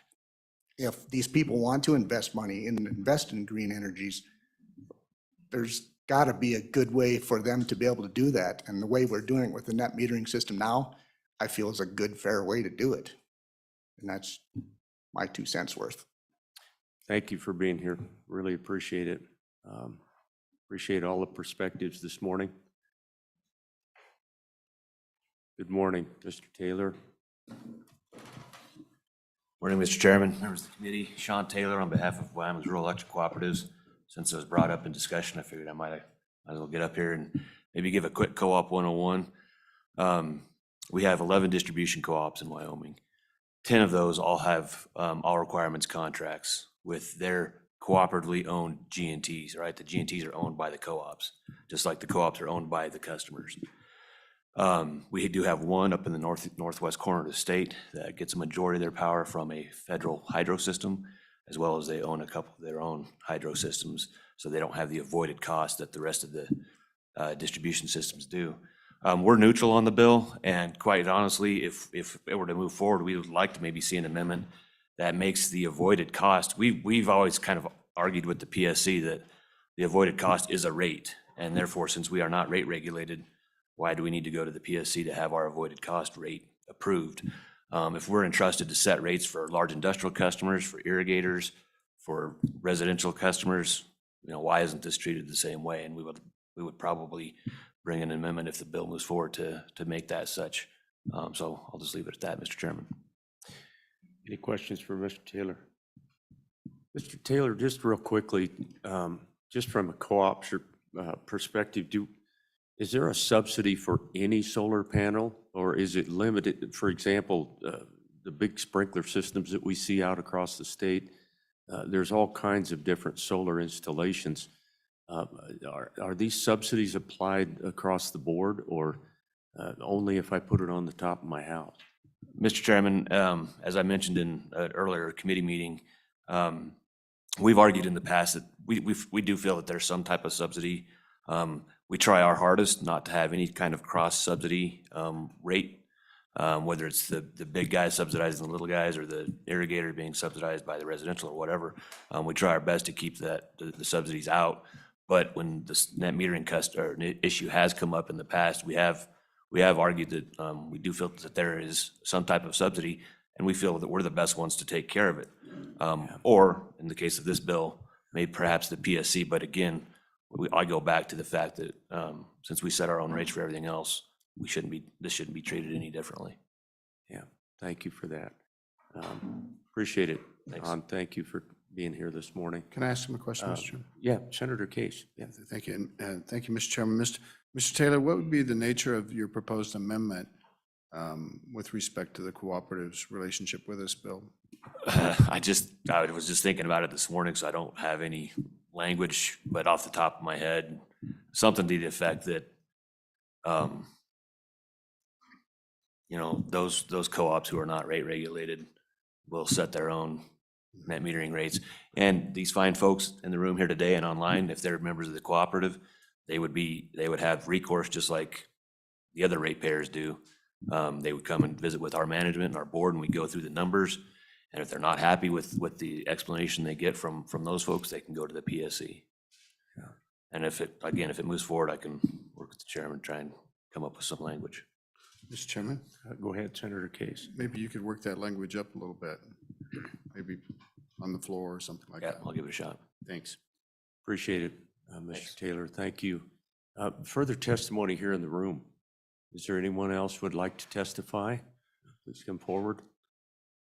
And then we've got about 15 apparently online this morning to get to. So, Mr. Bush, good morning. Good morning, Mr. Chairman. David Bush, representing Black Hills Energy. If I can get my iPad to wake up. Here we go. Okay. In support of the legislation, I think one thing that we'd like to point out is the legislation, there's no ban on rooftop solar or wind, as we heard. Small generation, whether it's wind turbines or solar. Senator Barlow, I asked about the federal nexus. Right now, there is a 30% investment tax credit through the federal government for rooftop solar. It might just be solar. That part I don't know, but through 2035. So that was part of the, one of the bills. I think it was the IRA that just got passed federally. So with the grandfathering clause, the 30% federal tax credit, I think we can look at this and say there's ample opportunity for the continued growth. So numbers for us here in Cheyenne, 2004 to 2017, we had 126 net metering systems. 2018 to 2023, that's 791 were installed. So we now have a grand total of about 917. So in the past, past 5 years, we've seen a lot of growth in Cheyenne, and you've heard from a lot of our customers. Again, we're not opposed to rooftop solar. We believe that this is a rate making and a rate issue. It's not a coal, anti-coal, green energy, whatever. That's great. We are totally fine with that. And, you know, the growth, I think we've seen, and anecdotally in my neighborhood here, a lot of door-to-door sales, a lot of Colorado companies come up. I know, I'm glad there's some local folks here to represent their businesses because the locals have done a good job. Some of the ones coming up from Colorado, I think we've had troubles with them, here today, gone tomorrow kind of thing, kind of like the roofers that come up after a hailstorm. So it's good to see the locals here. So again, we're supportive of the bill. We think this does need to be addressed. The Public Service Commission is the proper entity to address that. They're the experts on the rate making. They can sort through this. We've heard a lot of confusing statements, and I think it just signifies that we really do need some expertise, and they're the ones that can do it, along with the Office of Consumer Advocate, who is charged with helping and defending ratepayers throughout the state. With that, I think I'm sure I'm close to 2 minutes, so. Okay, appreciate that. Mr. Bush, any questions for High Point? Senator Barlow. Thank you, Mr. Chairman. There'll be there's two questions. One is revisiting the question about what's the differential between your customer, what you charge a customer and what you net back. You use two different rates in that. And what it is differential. And then Black Hills Energy operates in other states. And so what are other states doing in this realm? Thank you, Mr. Chairman. Yeah, Mr. Bush. Mr. Chairman, Senator Barlow, I know this was an issue in South Dakota. I don't cover South Dakota, so I don't know exactly what their law is, but I know they did go through some changes in the past 5 years or so. I can get that information to you and let you know exactly what they're doing. California's come up, and it's been different stories on what happened there. They did just change their law last year to reduce the amount of subsidy that they're giving to their customers or rooftop installed customers. They've had a lot of problems with managing the amount of green energy coming on. Now it's California. There are, I don't know, 12 million people in the state or whatever it is, but there are challenges that come with that side too. But I can look at some other states and get that information to you, Senator. And then the differential, are you saying like at the end of the year with the true up, what the difference is? I'd have to get with our accounting folks to get an average for you if I can do that. It would just be, because at the end of the year, they look at it and say, okay, you have used 100 kilowatt hours, you generated 102 kilowatt hours. Here's your difference. You can roll that credit over, or you can get a check, is my understanding. But some of these folks may be able to tell. Go ahead, Senator Case. Addressing Senator Barlow, your question, the way you asked it implied that they pay this much every month, and that's not true. It's only a one-time true-up, so that we net out in July, and maybe you've got a balance, you produce more solar, carries over into September, we net out again, but it's based on the retail rate, the full retail rate. Then we go to the next month and the next month, and then in the fall, you tend to use more energy than you produce, so that balance starts to go down, but you're still netting at the retail rate, So it's only at the very end when you go over into the next calendar year with the residual that the avoided cost rate comes into play. But that would be for a fractional amount of the total energy production, which was compensated at the full retail rate, which is the source of the subsidies. Thank you, Senator Case. Senator Barlow, we good? Mr. Bush, thank you. Thank you, sir. Really wish we had much more time for everyone, but we're going to try to get to our online, those who want to testify. I would just say before we get to our online Mr. Cason's trying to get you, I'm not sure why. I'm sorry. He may have an Kaysen? answer for Mr. you. Kaysen, please, absolutely.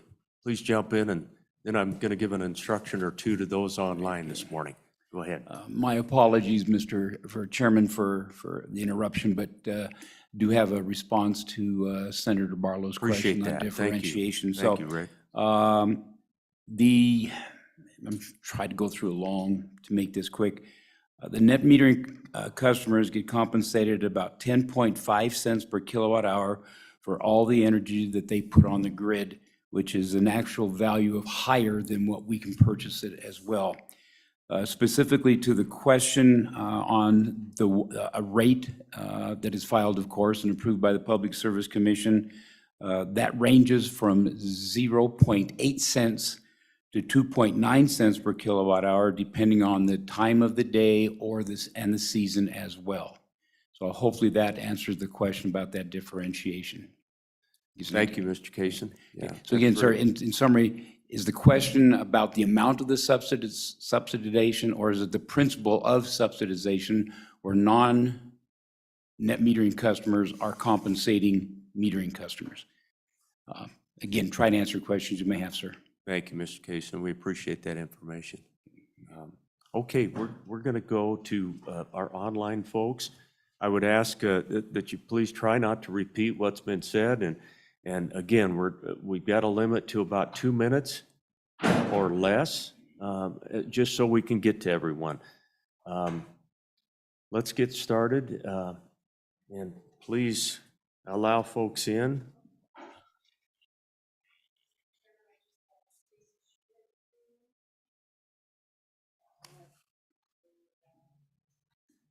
Okay, and hopefully everyone will please state your name for the record. I don't have a list of all those who have indicated they want to testify, and so I'm kind of going on the fly here, and please allow the first one in. That would be great. He doesn't have a computer.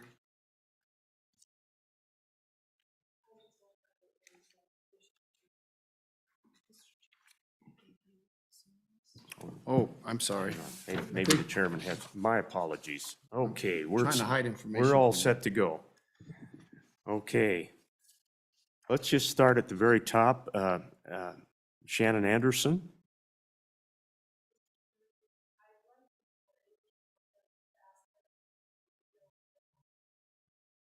Who have you let in? Yeah.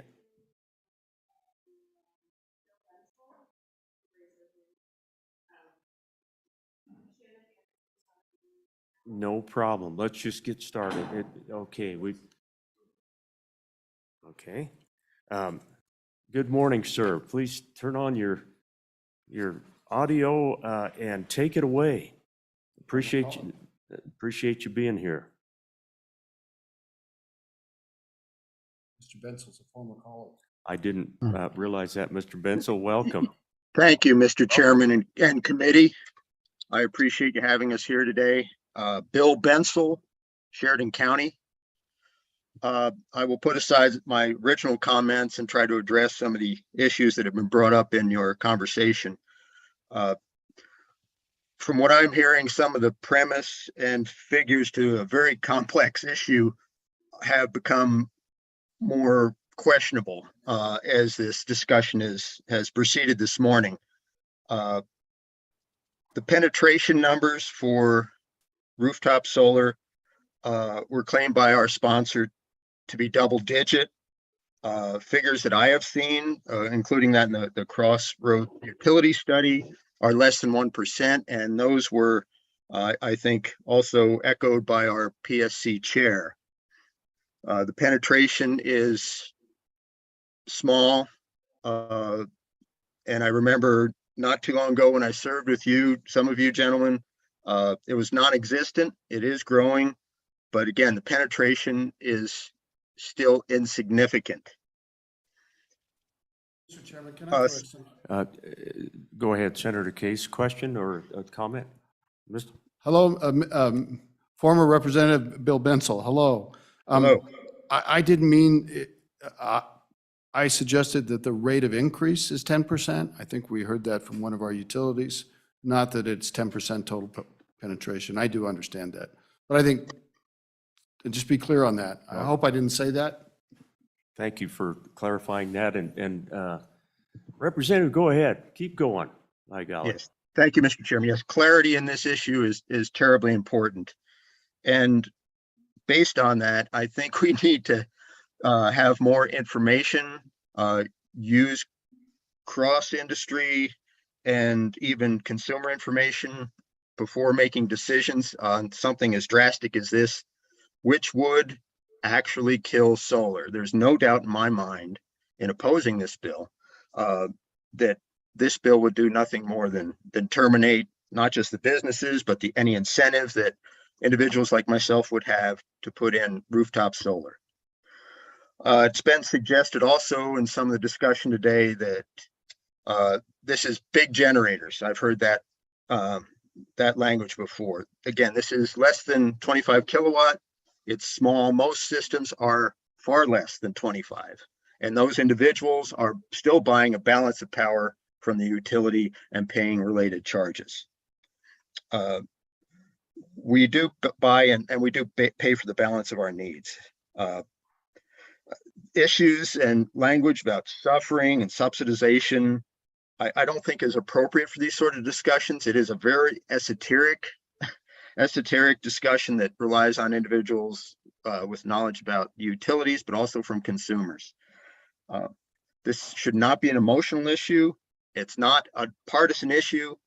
And I would ask you, gentlemen on the committee, to kill this bill, fall back, and get some figures correct and bring the parties together to discuss this whole issue. We are not a California. We have not had the amount of penetration and issues that they have had, and people still want to bring solar forward and their providers in the business. So I think a lot of people have interests here, and really any harm or subsidization is non-existent. And I appreciate you for having me this morning, and I hope we can proceed to move on to other more important issues aside Senate File 92. Thank you, and I'll stand for questions. Thank you, Mr. Bensel. I'm not sure about being able to move on to more important things, but we really appreciate seeing you for a few moments, and we gave a little deference to the former representative this morning. We've got lots of folks to get to, so thank you, Mr. Bensel. Really appreciate it. Let's let the next person in. Okay, good morning. Thank you for being here. Please introduce yourself for the record.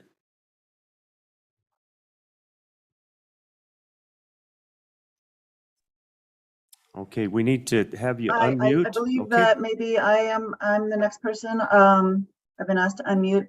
My name is Melanie Arnett.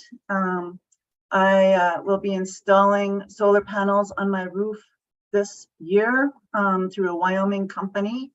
I believe that this bill would disincentivize me from installing rooftop panels next year, and it would certainly harm the company, the Wyoming company that we are having install our panels this year. I feel like we should be moving in the opposite direction. Rather than disincentivizing solar installations, we should be incentivizing it. And so I would like to say that it would be better if we could have the Public Service Commission propose their policy and then vote on it, rather than potentially negatively impacting us, even with, I do think that Senator Case clarified that one of those dates was wrong in the bill. I was concerned about that, but I just think it's kind of crazy to be voting on this when we don't even know what the policies will be. And as the last gentleman just pointed out, we don't have all of the numbers. So kill it this year, and let's get our act together and look at it in the future. Thank you for your testimony this morning, Ms. Arndt. Appreciate it. We're going to keep moving. Let's bring the next person in.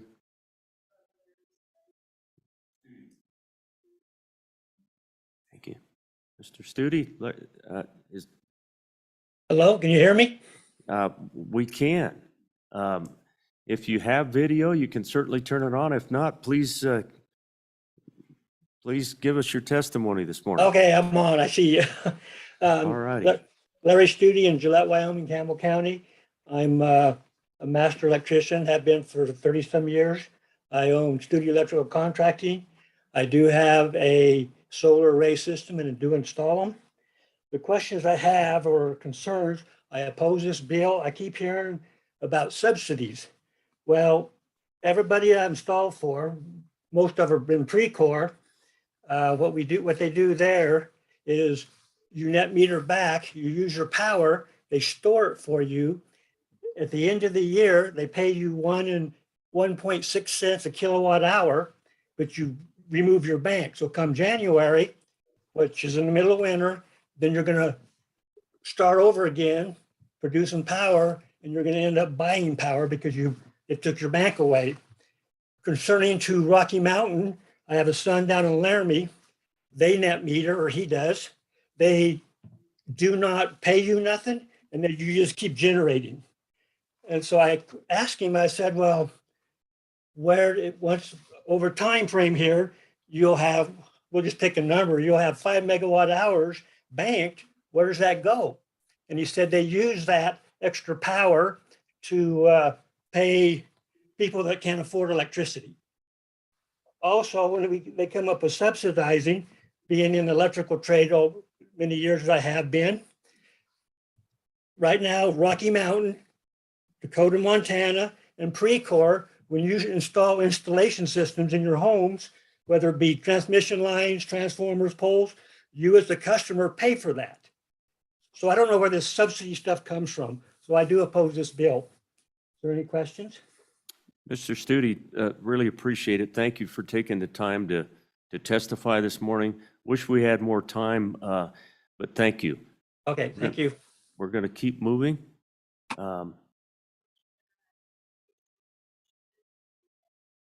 Okay, Ms. Schmidt, please come on board with audio and video.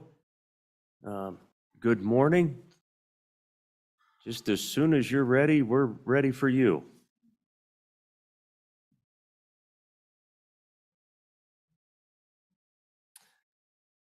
If you can unmute, that would be terrific. You're still muted? Okay. Hey. Good morning from Natrona, Wyoming. Thank you, Mr. Chairman. Sorry, I was muted there. Hello That's from okay. Natrona. I'm Stacy Schmid, co-owner and operator of Rain Solar and Wind for 17 years here in Casper. I start by asking, how does this bill help Wyoming? I can't find the answer. I'm asking you to consider saying no to SF92. We size solar so that customers don't overproduce because payback would be slower. So dispelling that myth that a lot of people get checks. Your Wyoming constituent currently has the freedom to produce their own power via small solar generation and trade fairly with their utility.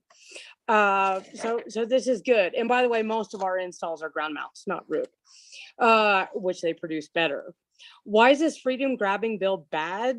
It would nullify current contracts between customers and their utility, putting them in the unknown. Will they get compensated fairly or not? That isn't good. Grandfathering at 15 years sounds long, but it is not.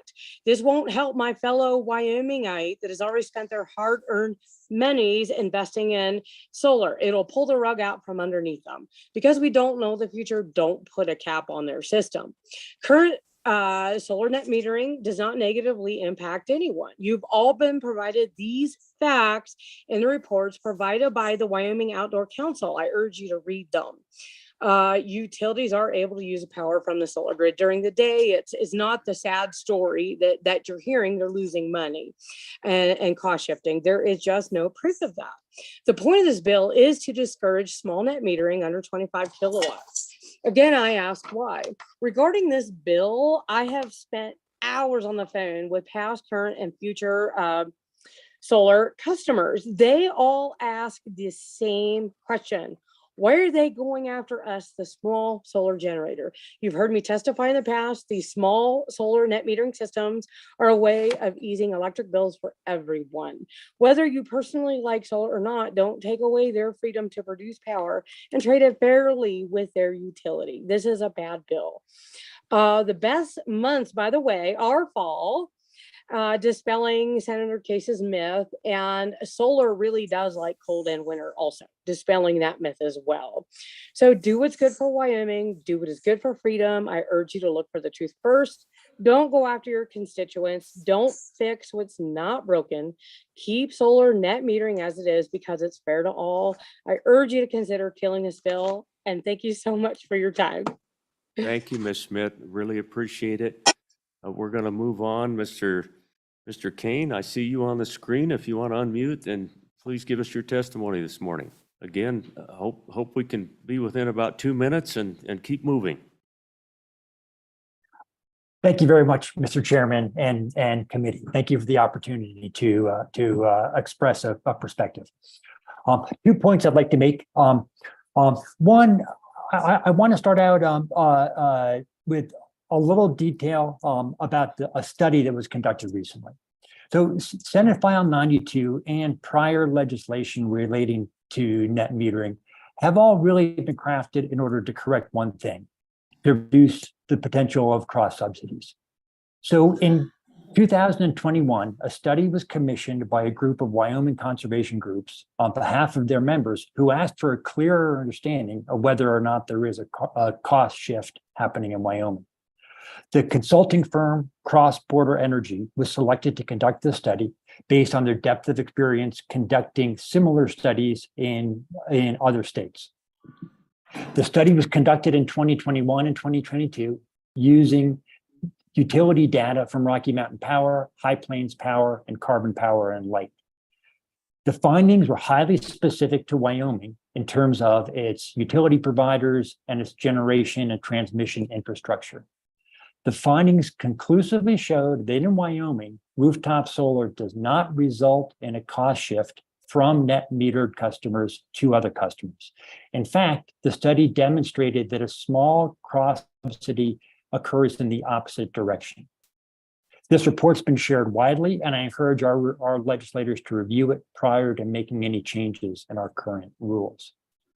Our existing system of net metering is simple, it's easy to understand, and according to the cross-border study, it's fair.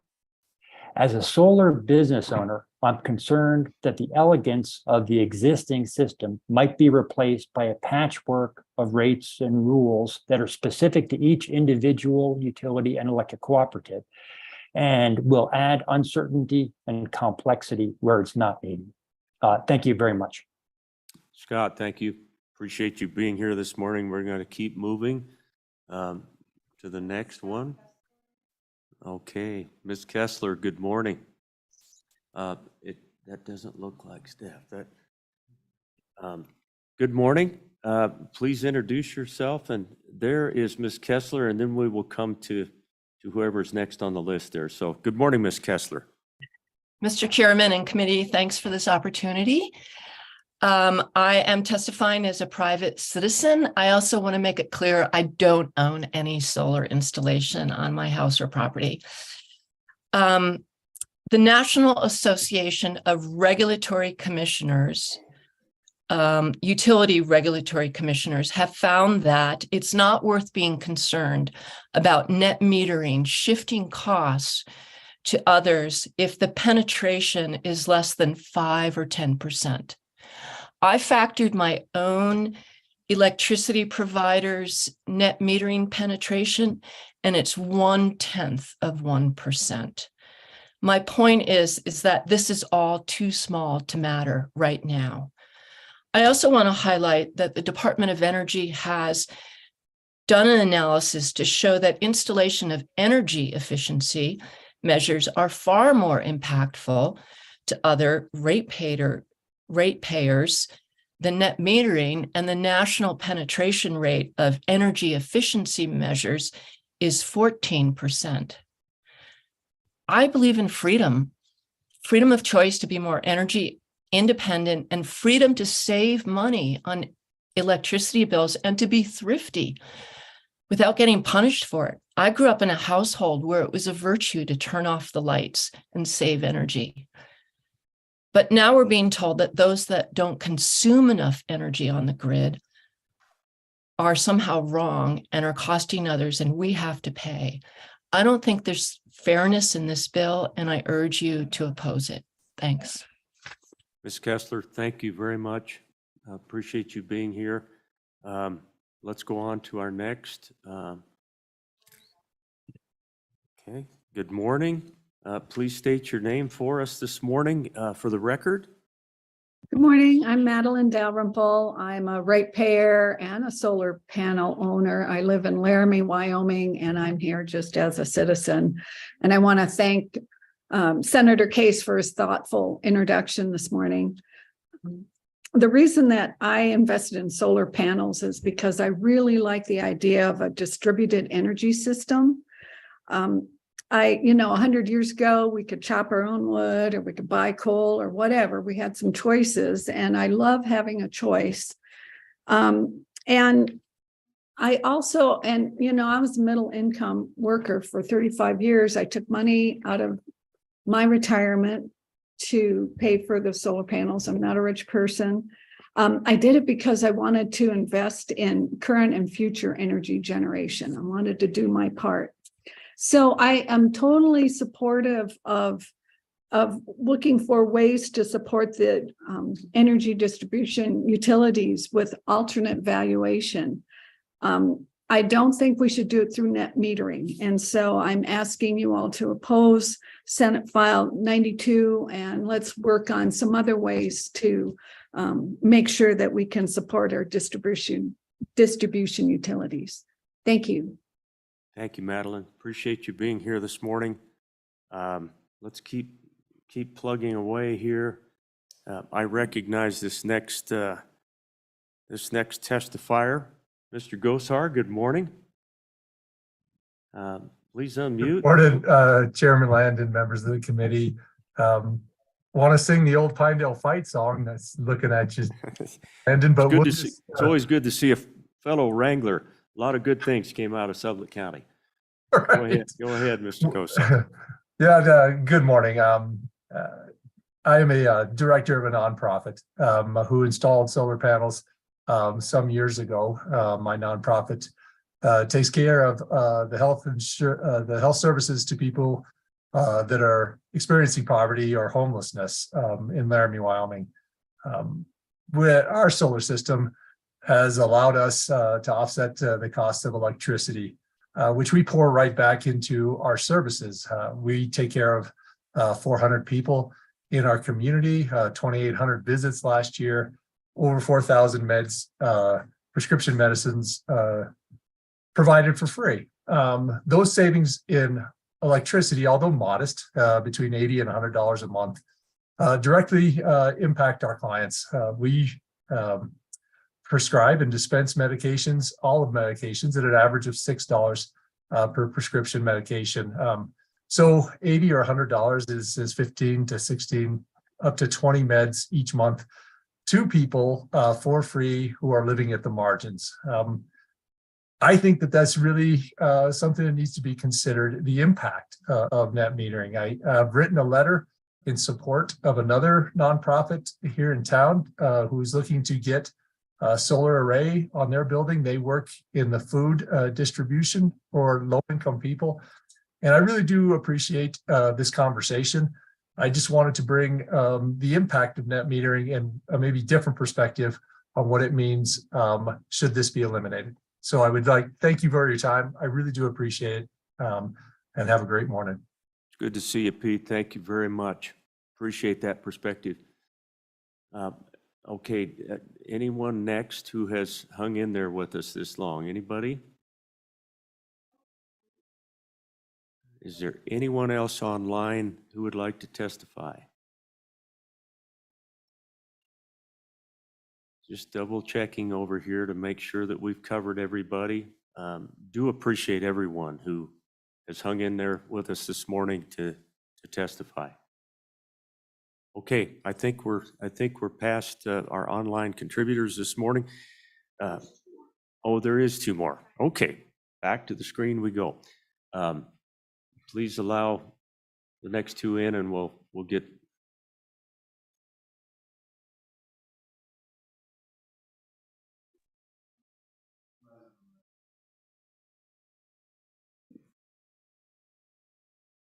Good morning. If you're there, please turn on your audio and your video if you have it. We would certainly take your testimony.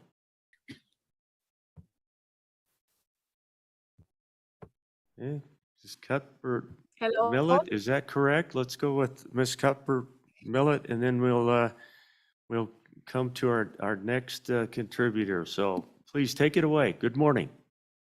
Can you hear me? We can. Thank you. Great. Thank you, Mr. Chairman, senators. Appreciate you taking some thoughts from me. I am a resident of two parts of our lovely state. I ranch up, excuse me, my name is Liza Cuthbert Millette. It was cool when I hyphenated it, but not so much now. I live both in Laramie, Wyoming, and also I have a ranch up in Newcastle, Wyoming. I've been following net metering and your wonderful discussions that you've had. My problem is that this is, to me, a problem we don't have yet. We are not California. We're very, very rural. We have a very low population and a very low penetration, as everyone has noted. I'm not saying that we won't at some point. I hope we do have huge penetration. Currently, I don't have any solar. I want to. What's happening is that we're making laws about something prior to having really discussed fully the implications of taking away net metering, which I think are huge. I really appreciate this discussion, but I think instead of making rules, let's get down to the actual rates and benefits and do it correctly. We can do it correctly. We have a ton of great minds here. So that is why I urge you to say no to this bill. It's too many unknowns, and we haven't really gotten down to the nit of the grit. So I thank you all very much for taking my testimony, and I urge you to vote no. Thank you. Thank you, Ms. Cuthbert. Really appreciate you being here. Wish we had more time. Let's move on to our next contributor. Good morning. Good morning. I live in Converse County. My name is Maria Catherman, and we have solar on our place. And yes, we do sweep it off whenever it snows, and we like it in the winter. It is really helpful for heating stock tanks to keep water cooled. And the problem that I have heard this morning is, I am not an economist, but I found it a little hard to follow Mr. Case's introduction for the reasons behind this bill. My takeaway was that he had concerns about the rate paying on the reservation. If that's the problem, let's solve that problem and not create other problems throughout the state where the net metering has not had a bad effect on ratepayers.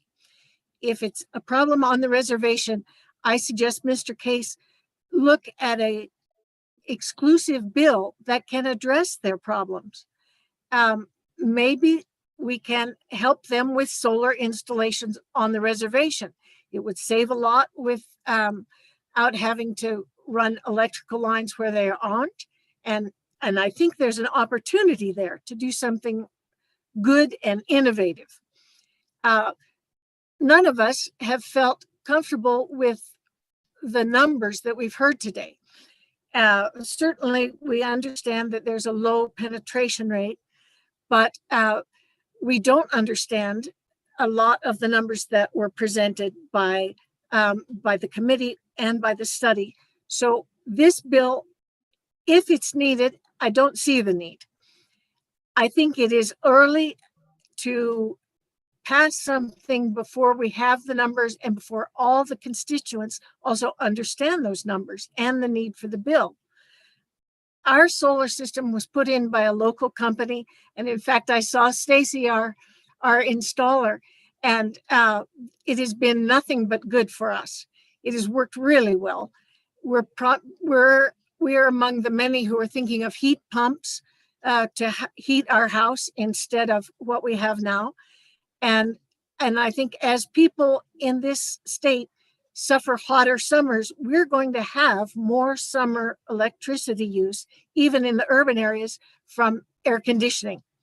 So I think those future electrical costs have not been thought about clearly in this bill. So let's kill this one. I hope you will vote against it, but I hope you will study the issue so that we can all understand it completely and not just take one study or another analysis and go with that. I think this needs study to where we all can understand it. So let's stop it for now. Let the PSC address it, come back with the numbers, and maybe address the Indian reservation problems separately.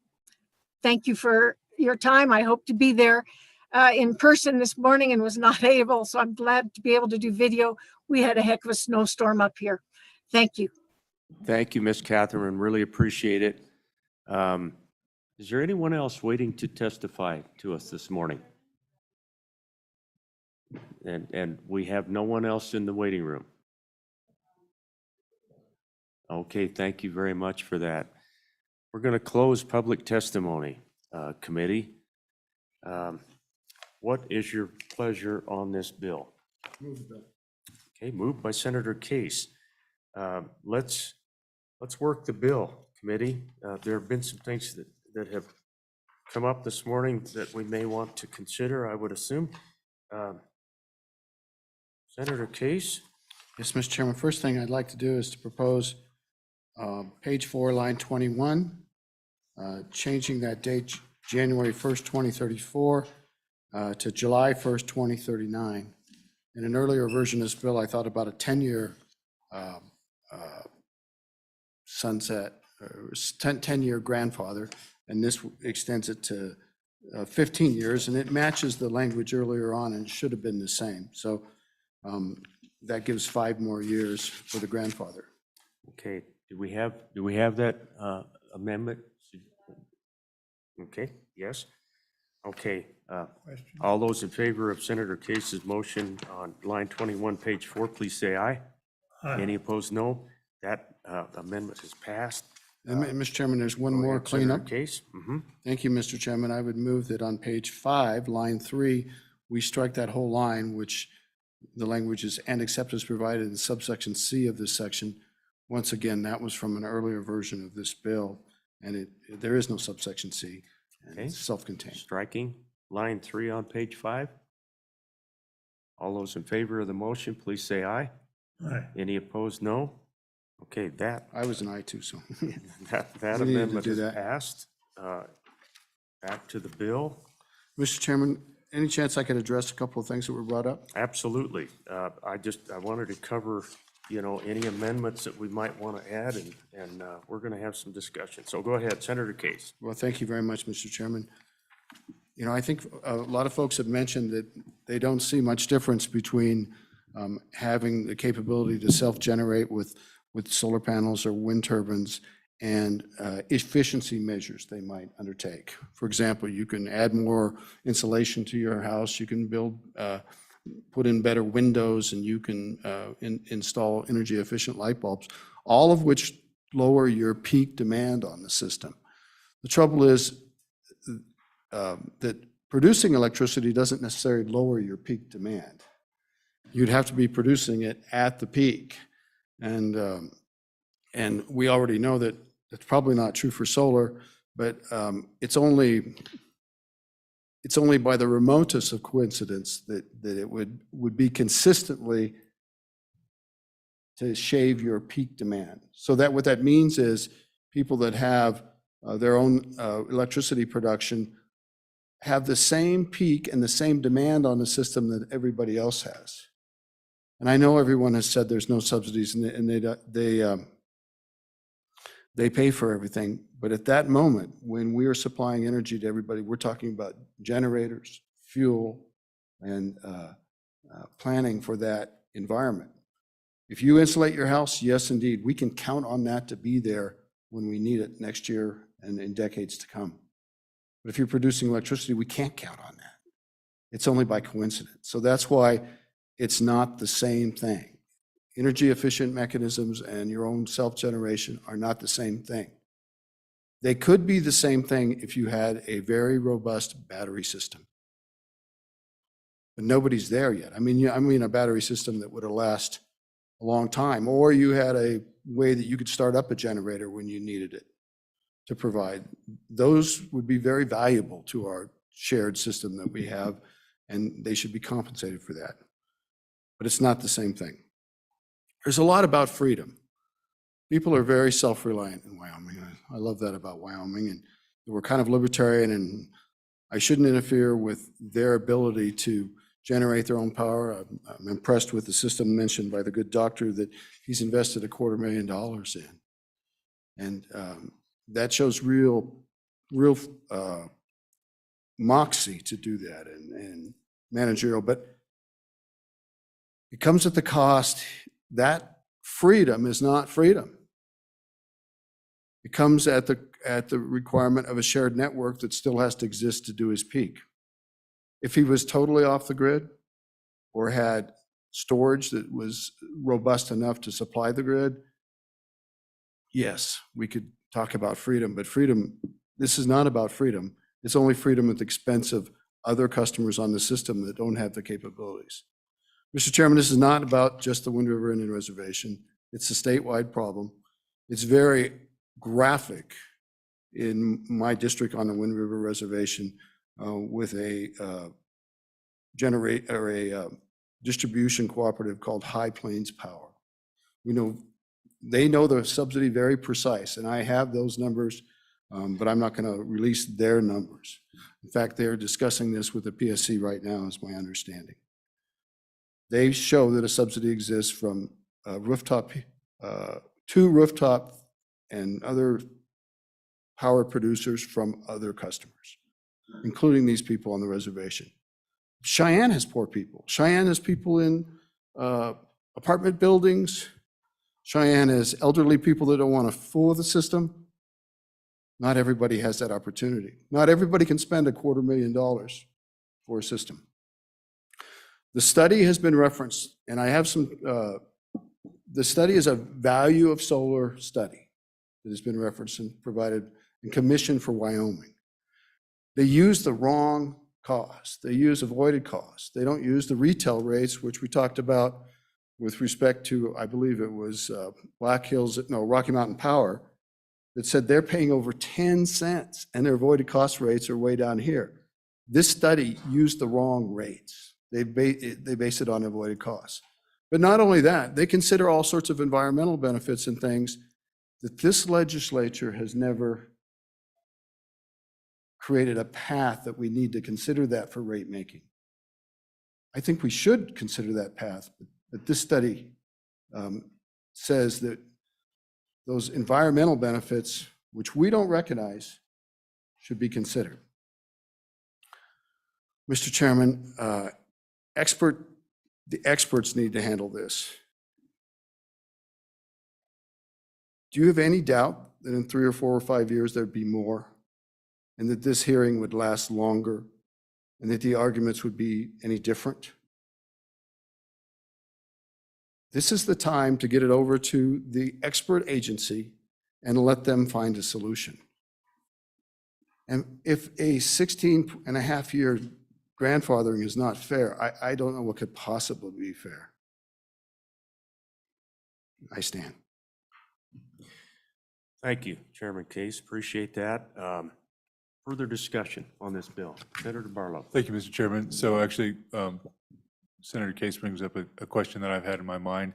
And if the Public Service Commission would be available to, one question is, there's a zero fiscal impact. This requires a rulemaking in the next year and a half. I'm very familiar with rulemaking processes, this being a very complex one.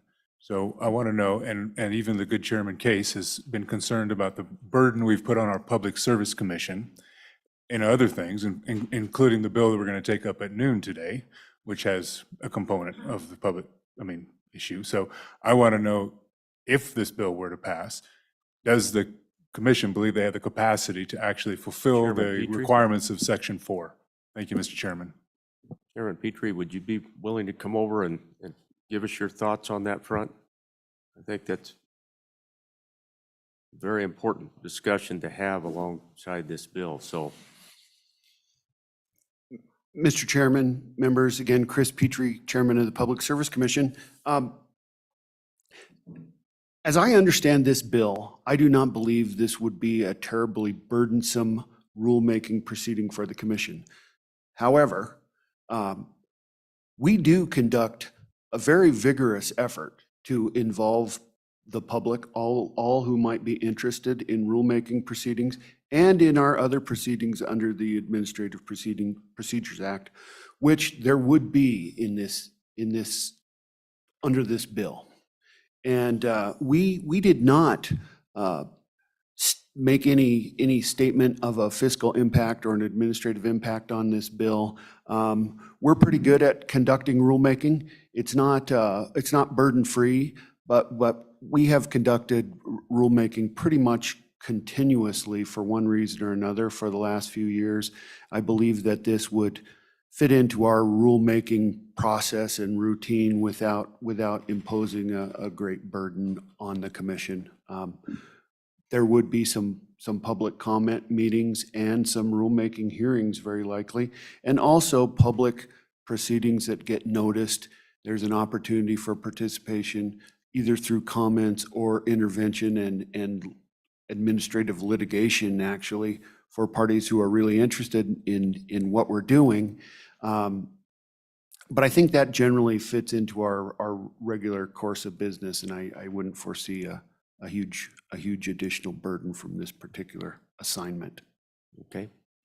Thank you, Chairman. Senator Scott? No? Senator Barlow? Just a quick question.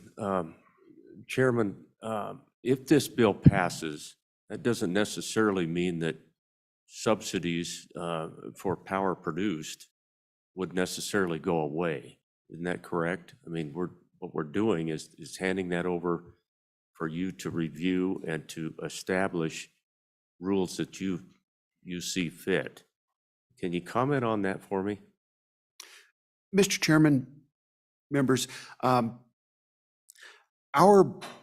basic charge, the Public Service Commission's mission, is to see that service is available throughout the state to customers, and that service is safe, adequate, and reliable, and that it's provided at just and reasonable rates. And so the changes that might occur and that would impact small customer generators or existing net meterers would be those that after the public process, the Public Service Commission found were just and reasonable. Built into the idea of just and reasonable is the idea that there are no undue or excessive subsidies flowing anywhere. I just say that rate making is not a perfectly precise science. So there are potentials for relatively minor subsidies to occur, depending on whether some customer is closer to a substation than the other customer, depending on whether they're an above average consumer or a below average consumer, whether they have more or less insulation in their house, feeding into whether they're an above average or below average customer. And those things are not avoidable.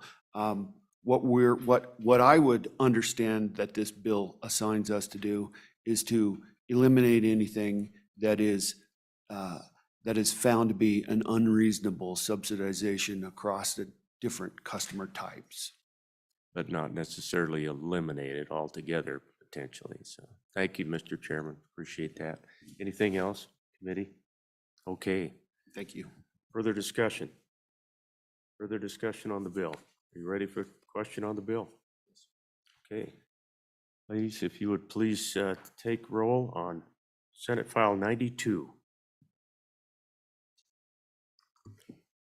Senator Barlow? Senator Boner? Senator Scott? Aye. Mr. Chairman Case? Aye. And Co-Chairman Landon? Aye. We have 3 ayes and 2 noes. Thank you very much, Mr. Chairman. Thank you. Back over to you, Mr. Chairman. Thanks to everybody that came today. The next bill for our consideration is Senator Hutchings' bill. Does anybody know where Senator Hutchings might be? Okay. We certainly don't want to.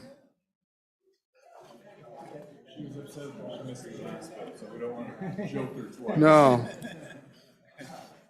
There she is. Welcome, Senator Hutchings. How are you? You bet.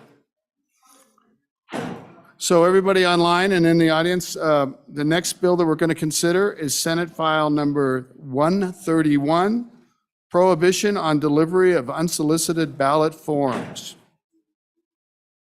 Senator Hutchings, the prime sponsor, is here, and she's been waiting patiently, and we missed her last time. So we're very glad you're here, Senator, and take a moment if you need to, but the floor is yours. I really appreciate that. I've been sitting out here for too long, talking to people about the bill. We might hold 1 second because apparently we still have people in the hallway that are coming in. No, I have my own. Welcome to the Secretary of State's office that have arrived. Is there anybody else out there that we want to get inside? I think we're good. Go back to you, Senator Hutchings. Thank you, Mr. Chairman, members of the committee. I'll present this as quickly as I can. I do have a handout for you, so you can look over that. This bill, prohibitions on the delivery of unsolicited ballot forms, an act relating to elections prohibiting a person from distributing unsolicited absentee ballot request forms to any qualified elector. And we do have some proposed amendments from possibly the county clerk's office and the Secretary of State. But it's pretty simple. You see from the handout I've given you, this is indeed happening. And I was really surprised to see this. And I was told that some people actually filled these forms out and sent them back to the clerk's office during our last session. So with that, Mr. Chairman, on page 2, we have section E, where we talk about what is the prohibition. And on line 7 through 9, we have the penalty. Unless you want me to say more, gentlemen, I'll sit here and sit for questions. Okay, questions for Senator Hutchings? Any questions? Stay close, Senator Hutchings. Yes, sir. Thank you so much. Let's hear from our elected officials on this. Mr. Secretary, welcome.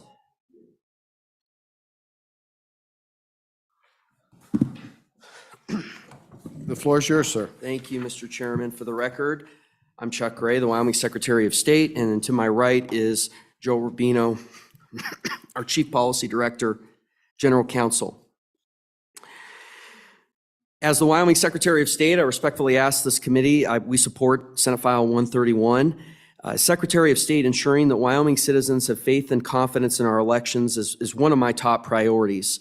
This past election season, the confidence that many Wyomingites had in our election statutes was damaged when a Liz Cheney mailer exploited Wyoming's existing statutes by sending out unsolicited absentee ballot request forms in a mass mailer campaign while using official election language in the mailer. This mass mailing campaign prompted numerous phone calls and written complaints to the Secretary of State's office from outraged Wyomingites who called it misleading, disingenuous, and unlike anything Wyoming had seen in an election. For example, citizens wrote to the Secretary of State's office saying, quote, "It has been discovered the integrity of elections is now being compromised in Wyoming. Mail-in ballots being mass sent to those who didn't request them, hoping to get Cheney in office. Wyoming cannot be Arizona, Georgia, or Pennsylvania, who lost control of their processes. Please ensure this primary election is run like it should be." Unquote. Another, quote, "It is highly unethical and opens the door for ballot harvesting in Wyoming. Unacceptable, exclamation point, unquote." As has been reported, countless Wyoming voters also contacted their county clerks to voice their complaints as well. Allowing campaigns to send out unsolicited absentee ballot request forms with official election language is problematic behavior and does not represent what I think should be allowed in the election codes, where electors wish to not be harassed through such mailing campaigns and to make their decision to request an absentee ballot request form on their own, if at all. For this reason, I stand here today in support of Senate File 131, which is aimed at prohibiting the unsolicited distribution of absentee ballot request forms unless specifically requested by an elector, ensuring that Wyoming voters maintain control of their access to Secretary of State forms unless requested, and thereby prohibiting such predatory tactics. While I support this bill, I do suggest an amendment and clarification. Could we hand that amendment out? Thank you. As written, the language on page 2, lines 1 through 3, allows a person to deliver unsolicited absentee ballots as many voters as he wants, as long as, quote, "any qualified elector requests that the person deliver ballots to voters."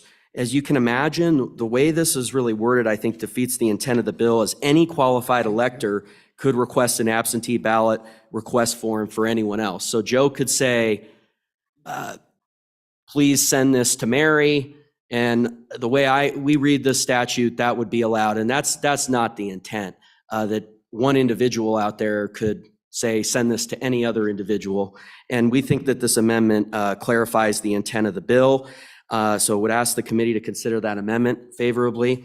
I know the clerks have a little bit of a different nuanced amendment dealing with solicitations that come from our office or the clerks. I think they both questions can interact. I think they're separate issues. Just want to be clear on that. I think they have an approach that they're interested in regarding solicitations from official offices. Thank you. Thank you, Mr. Secretary. Any questions for the Secretary? Senator Scott. Mr. Chairman, why is a unsolicited sending a ballot form on a mass mail, why is it a problem? What's the substantive risk to the integrity of the elections? Mr. Secretary. Well, Mr. Chairman, Senator Scott, it's a fascinating question, and ultimately, it's a policy choice. But my personal view is that you look at that mailing, and I believe Senator Hutchings has a copy of it. She distributed it. Yeah, okay, gotcha. This is what we're talking about. It really, having done a lot of campaigns myself, I can tell you, and this is outside, I would never send anything like that. I mean, it looked like an official mailing.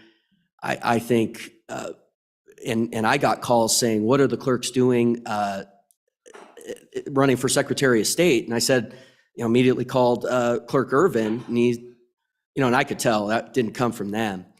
And so having a solicitation, I think, is something that would be from an official entity. I mean, when you're impersonating or potentially impersonating a public official, it's really problematic. So I just think it's a problem to solicit in that way. Anybody else? I almost called you Mr. Chairman, and I will No, soon. you're Mr. Chairman. I get confused. Senator Landon. Mr. Secretary, thank you. It just feels hypothetical at this point. That's fine. I mean, we can certainly pass legislation on the hypothetical, but I guess I've just never heard of anything nefarious on this front. In speaking with our county clerk up in Natrona County, it seemed like everything went just fine. And how many of these were sent out unsolicited? Do you have any idea? Is there tangible numbers you can give us, or? Mr. Secretary. Mr. Chairman, Senator Land, I don't have access to their mailing list. I can tell you I received one. I probably, I have to go back. I probably received up to 10 texts, multiple calls, right in the middle of running for Secretary of State on this issue. And then we went through the general mailbox of the Secretary of State's office. That's where we aggregated those quotes from individuals that were complaining on this issue. Obviously, this is speculation, but my gut is very similar to how a lot of candidates operate. They went through and looked at voter history, and those that had voted, had a history of voting in the last 3 elections to some extent received one of those. And that's just from my anecdotal observation based on that I received one, and all the people I received contacts from, were very politically active, so. Follow up? Just a quick follow-up, and thank you for that, Secretary. I'm just trying to get to the root of the thing here. So let's hypothetically say that one of our clerks sends out an unsolicited ballot like this. Is there any check and balance on the backside of that? In other words, if I get a ballot and fill it out with somebody else's name on it, wouldn't that immediately be caught based on when it's mailed back in? Isn't there a check and balance on the county clerk's end of things? And Mr. Chairman, just to be clear, you said if a county clerk mailed this out, well, they wouldn't mail out an unsolicited ballot. That their law would be that they have to send it when it's solicited and under our election law.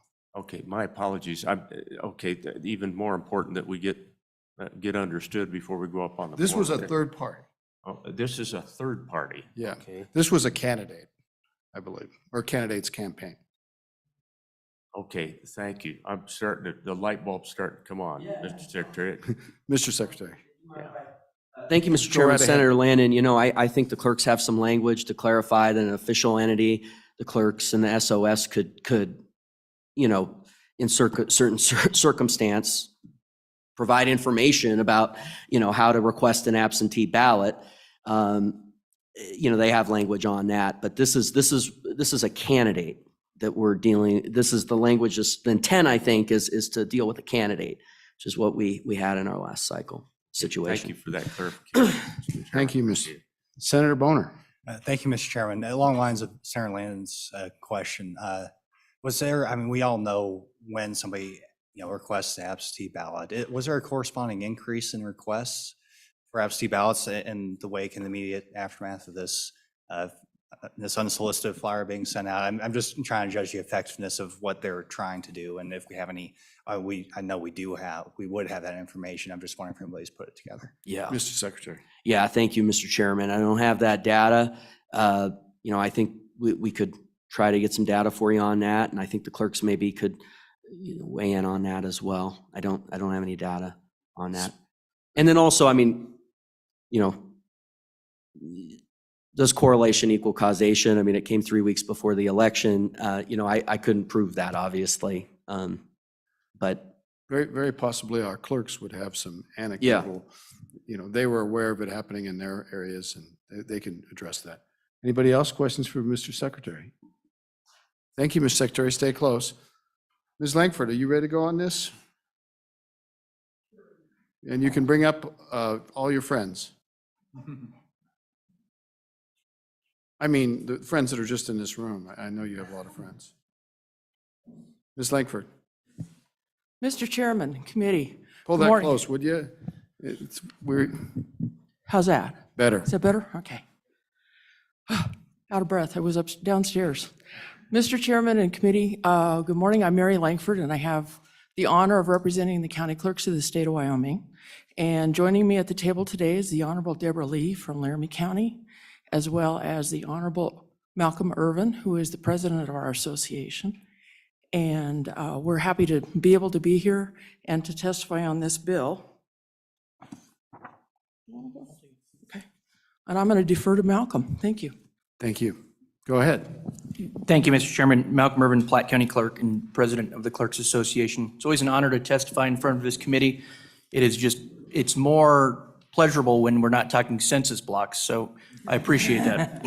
We're having much pleasure out of that too, I assure you. Mr. Chairman,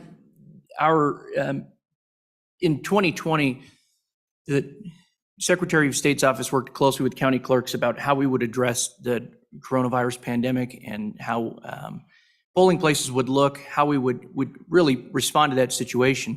And through that, this Secretary of State's office sent a mailer to all registered voters in the state of Wyoming, informing them of the option to absentee vote. And again, it's important to mention it's optional. It's not we don't automatically send ballots out.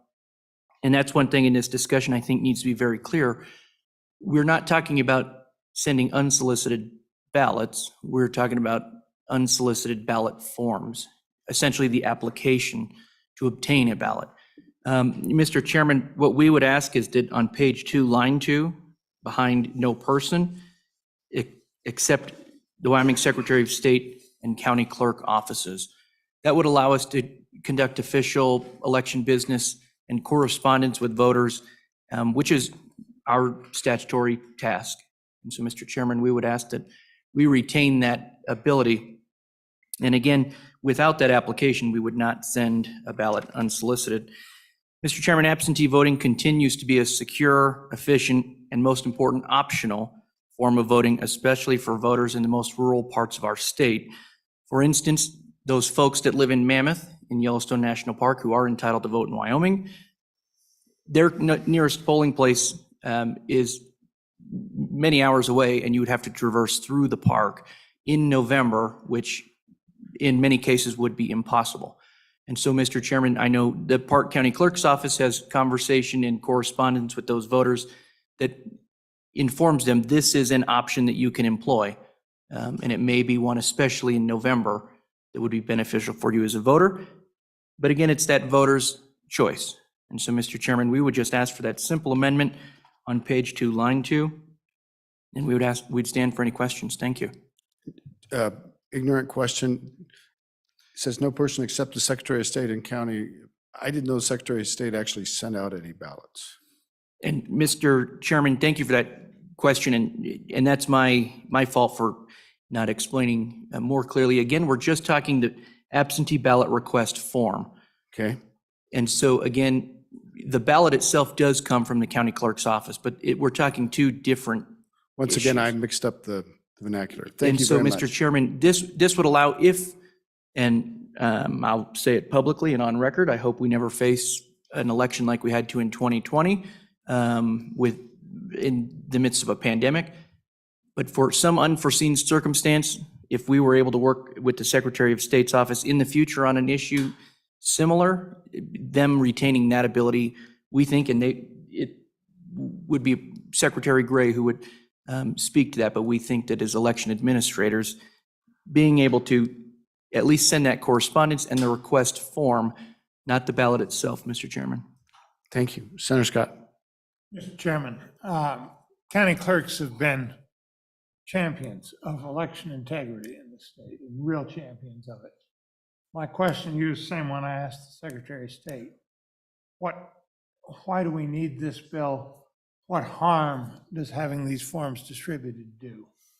Mr. Irwin, or whoever. Mr. Chairman, many of our offices did receive similar correspondence that Secretary Gray conveyed, which was confusion from the voter essentially, which was, why are they sending this? Can they send it? We answered a lot of, is this permissible? In current law it is. And so really it was just a matter of that voter confusion. We did receive a number of those forms completed and returned. The exact percentage I cannot tell you, but anecdotally I would tell you it is dramatically smaller than the actual requests made directly through our offices. So, Mr. Chairman, some were returned, but percentage-wise, it was small in comparison to other requests. So, Senator Scott, I hope that answers the question. But I think your question is, what's the harm of that? What's the risk to the integrity of elections? And Senator Scott, Mr. Chairman, this is where we have to walk a tight line. We won't take a policy stance.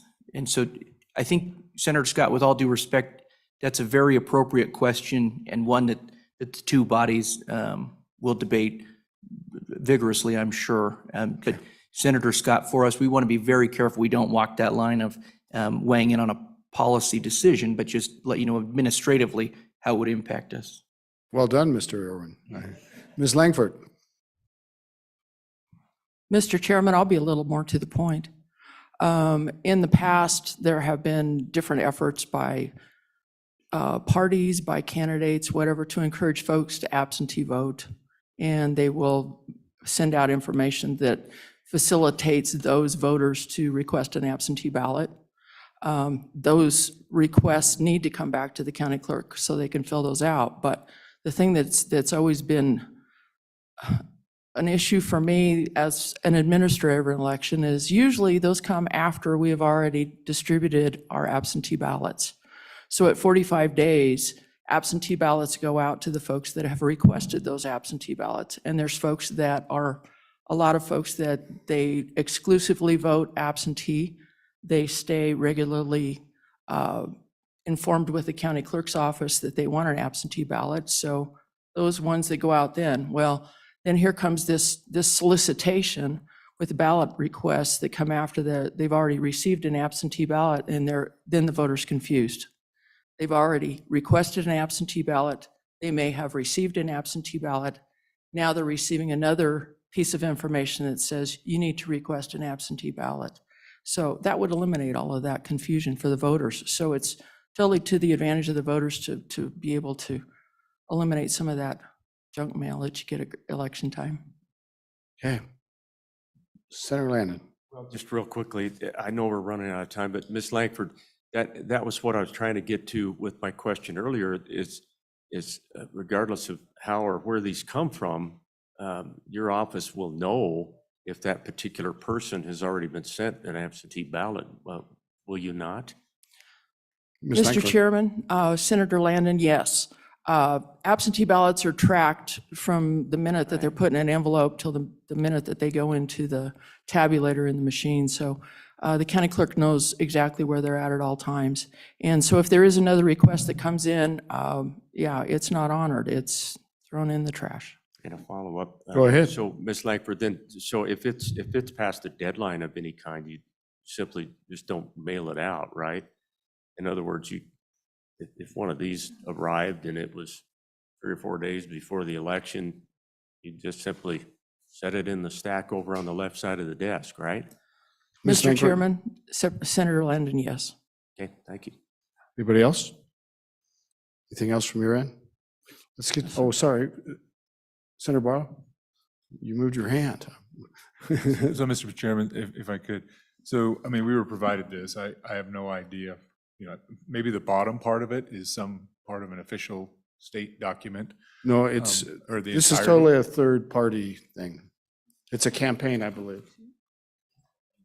And that may be, Mr. Chairman, but I guess that's what I'm trying to understand. If it's a third party, this seems like freedom of speech. You can send out information to anybody about anything. I get a lot of unsolicited things from candidates and candidate committees that are soliciting money or all kinds of things. This is soliciting, here's an opportunity for you to get to have an absentee ballot. So I guess I'm struggling with, I understand there can be confusion. Right. I'm often confused during campaign season. So I guess I'm trying to understand, is it the confusion we're trying to prevent here or minimize, or what are we trying to actually get to? Thank you, Mr. Chairman. Well, I think they said, from a policy standpoint, they're not taking a position. They talked about some practical issues. Why don't we hear from the public, if that's all right? Is that good with you guys? Thank you very much. Thank you. We still got time for a comment or two. If it's quick, come on. Please come up here fast. And then, so if we don't get through all the public comment, I'll just carry this bill over till next Tuesday, first thing. Honestly, I don't want you to feel rushed, and so everybody take a deep breath. We've got a few minutes, so go ahead. Good morning, Mr. Chair and esteemed committee members. My name is Jen Lowe. I'm the Executive Director at the Equality State Policy Pull that Center. closer, would you? Yep. You got a bunch of deaf guys over here. There you go. ESPC is a nonpartisan nonprofit that has been advocating for fair elections and transparent government for 30 years. I want to be very quick here. Senate File 131 is addressing an issue that hasn't come to fruition here in the state. I cannot speak for the Cheney campaign, and I do think that impersonating a public official or official state document is an issue that should be addressed. However, what some would claim to be predatory, I would call accommodating. This was used as a tool during the pandemic to let voters know that they had an option to request an absentee ballot. It's educating registered voters on the options that they have to participate in an election. I do think that Senator Scott's question is valid. Why do we need this legislation? I think you should continue to ask yourself that. Several of the bills that you'll be seeing this year seem to be addressing issues that we have not seen in Wyoming. Again, I do want to be quick. I realize that we are short on time. I will stand for any questions. Questions from Ms. Lowe? Questions? Everybody, would you be okay if we just carried this over till Tuesday? Because if that's all right with you, and if anybody online, if that's, we can accommodate you on Tuesday morning, we'll do it as first bill out, okay? We'll finish it up. Thanks, everybody, for their kindness and courtesies today. That's a good call, Mr. Chairman. I want to give it, I know there's a spotlight on